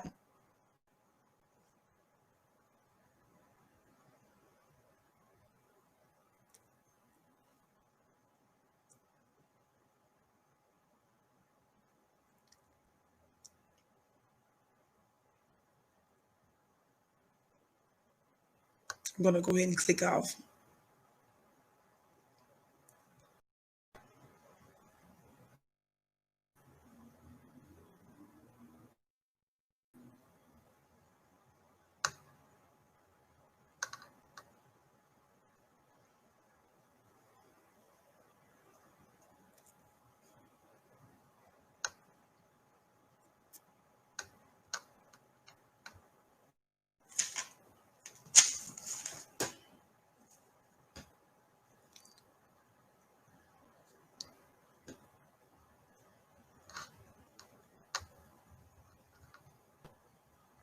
Family, meet me tomorrow, same time, same place, FlyNubianQueenTV.com. FlyNubianQueenTV.com. Can you guys hear me? It looks like I can hear myself a little bit. Family, meet me tomorrow, same time, same place, FlyNubianQueenTV. Okay, can you guys see me okay now? I know we've lost over 1,000 people, just like that.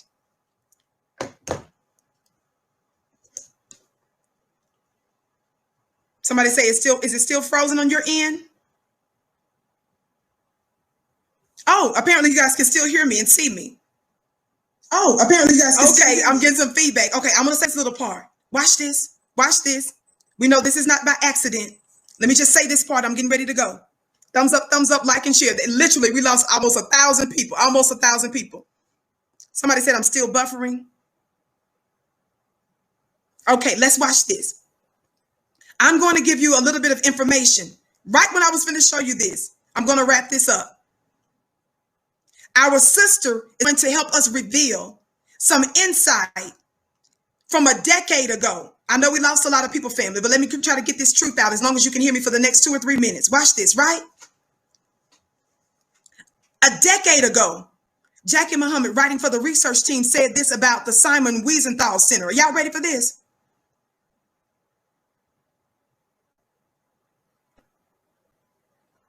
Okay. She said something very interesting a decade ago. Somebody say shout out to Black media. I'm saying that because I'm giving myself time to pull it up here, family. Here it is. Kind of threw me for a loop, but that's okay. Let's keep going. Keep liking and sharing. Watch this. Jackie, our dear sister from the Nation of Islam NOI research group, watch what she said. She says they're one of the most powerful organizations that are out there, right? What's known as SWC, the Simon Wiesenthal Center. She says that they're one of the most powerful religious organizations. I'm skipping through. They were attacking Minister Farrakhan because of some books that they put out that mostly quotes their teachers, their scholars, and their rabbis, right? The Simon Wiesenthal Center, watch what she says. This is the guy who Nick was talking to. So we want to give Nick these receipts to let him know who he was actually speaking to. She says here, as the national bestseller goes into its second printing, the SWC, Simon Wiesenthal Center, under the leadership of Rabbi Marvin Heyer and Abraham Cooper. Abraham Cooper was the guy Nick sat down with. Isn't that his name? This was 10 years ago, family. She says Abraham Cooper and Harold Brackman, they've launched a classic disinformation campaign to discredit the book and the minister.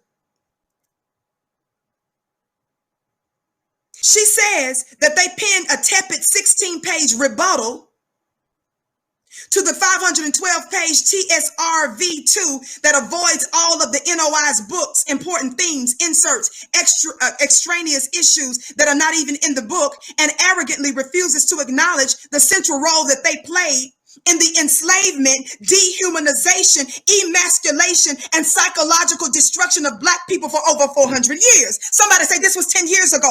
We're calling you out, Mr. Cooper. This is who Nick sat down with. But our brother Nick didn't know this. Oh, this is Vicki's class today. Vicki's class and court. But listen, I'm just going to give you 2 points and we're going to go. She talks about, she says, what's generally unknown about the Simon Wiesenthal Center is that they have a well-documented history of lies, distortions, and exaggerations. She said, watch this.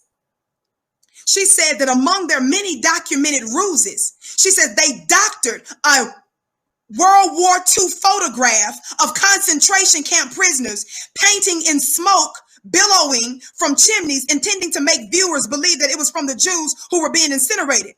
After it was disclosed that the center had inserted the smoke, the center removed it from the photograph and eventually removed the picture from its website. That was Mr. Cooper and the scientists, the Black researchers, busted them a decade ago. This is who Nick sat down with. Somebody talk Black to me. See, Black people, we're against anybody being anti-Semitic. We're against anybody being anti-Black. We're against oppression of any people. We got you running, sir.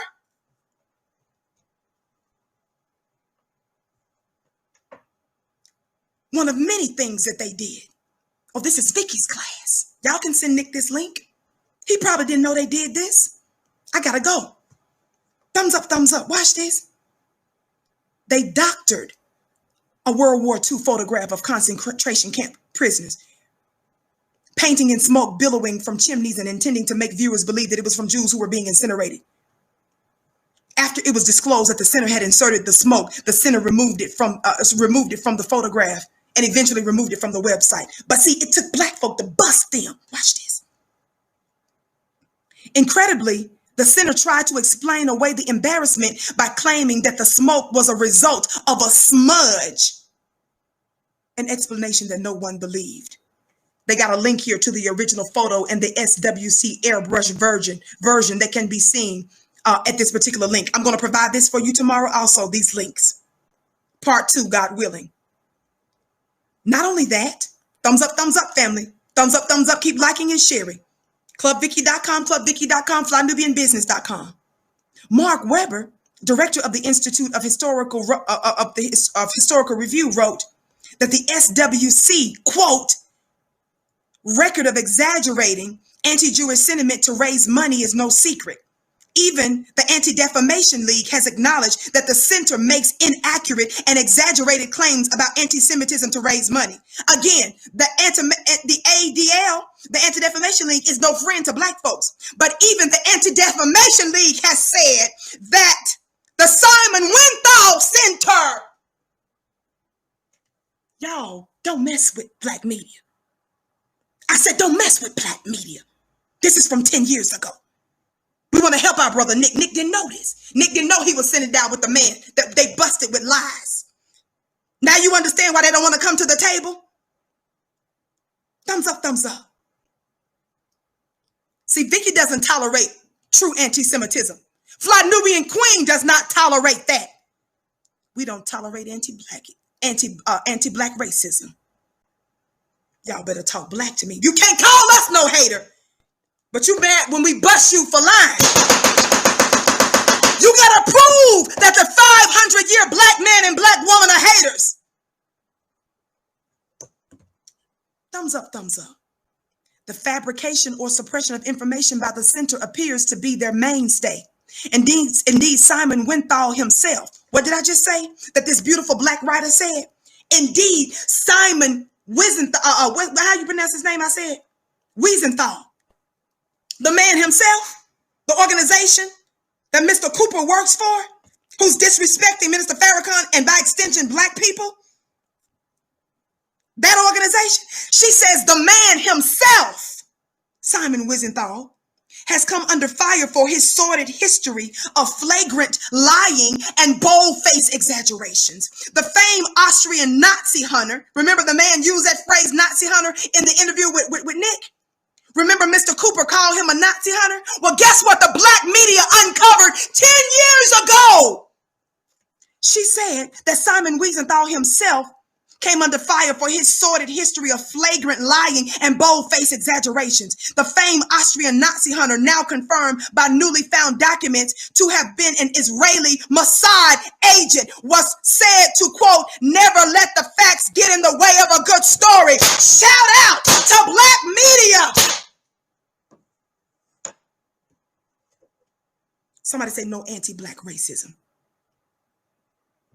What did Black media put in a piece a decade ago?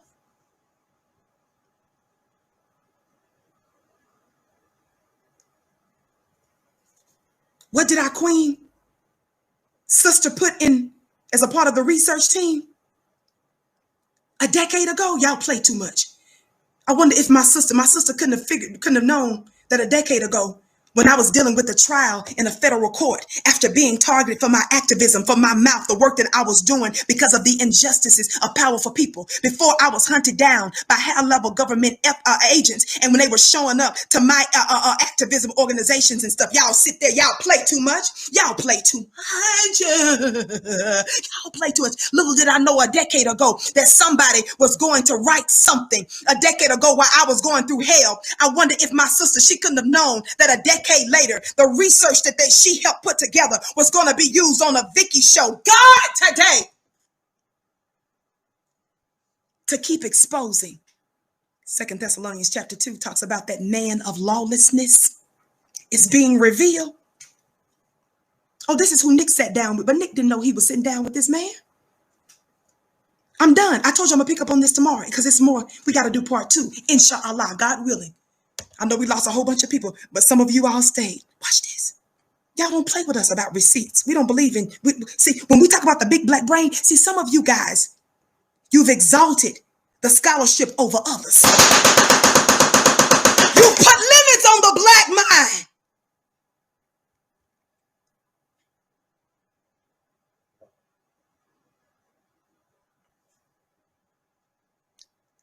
Mr. Wiesenthal himself, Simon Wiesenthal himself, has come under fire for his sordid history of flagrant lying and bold-faced exaggerations.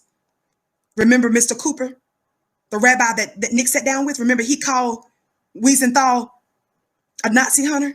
It says the famed Austrian Nazi hunter is confirmed by newly found documents to have been an Israeli Mossad agent. For those of you who don't know what the Mossad is like the CIA agent type equivalent for Israel.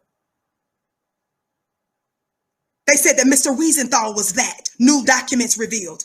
Hunting Evil author Guy Walters depicts Wiesenthal as, quote, a liar and a bad one at that, end quote. I didn't say Vicki. I didn't say N-O-I. I said Hunting Evil author Guy Walters depicts Wiesenthal as, quote, a liar and a bad one at that. We don't even need to bring your religion in it. We're talking about anti-Black racism.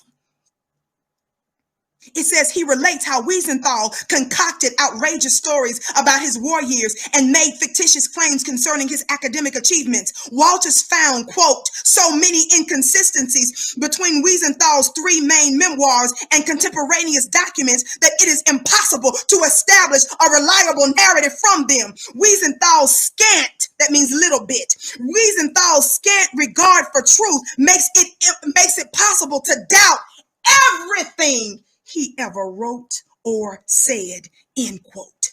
The same disregard for truth plagues a center named after Mr. Wiesenthal. If y'all want to hear more receipts, you can get them tomorrow on The Vicki Show at 6:30 p.m. Eastern Time, right here on FlyNubianQueenTV.com, the network for melanated women like you. And we shout out to the brothers. We love everybody. We're the most forgiving and loving people on the planet. I told you. The reason why some of you are like, Vicki, why don't you go harder? No, I'll go harder on my own platform at VickiDilla.tv in the next few days. Subscribe so you'll be receiving notification when I do that piece there. Shout out to Nick for interviewing the guy after all. Yes, I don't like the disrespect of the minister. That is unacceptable. And we're going to give the necessary people that work, but I'm not going to beat on Nick right now. Because even though y'all think this looks like an L for Nick, this looks like an L for white supremacy too. And I want you to know that they're going to try to retaliate, Black family. I'm going to give you a warning tomorrow for what we can do about it as a Black unified force. Thank those of you that tuned in. Tomorrow, same time, same place, 6:30 p.m.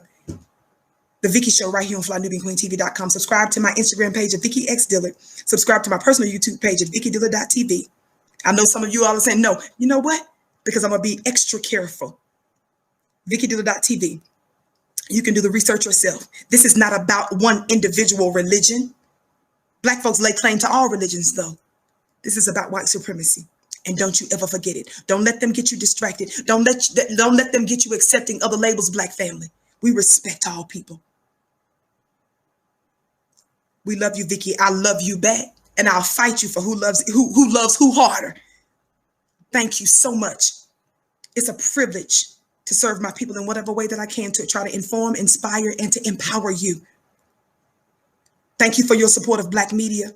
Thank you for your support of me. Thank you for your support of other similar people that are giving you this information. And it's my prayer that the Black family stays focused. ClubVicki.com, my mastermind exclusive class. Tomorrow, I'm going to be dropping a few jewels, but mostly I'm going to be answering questions during that exclusive time. ClubVicki.com. If you want to learn how to build a Black business, go to FlyNubianBusiness.com, FlyNubianBusiness.com, FlyNubianBusiness.com. Text the word Queens to 31996 so that you're able to receive phone notifications when we go live from time to time. I came to you in peace. I came to you in joy. I came to you giddy because of the extreme honor it is for me to serve you as your sister. And I thank you. I can't wait to see you tomorrow. I love you.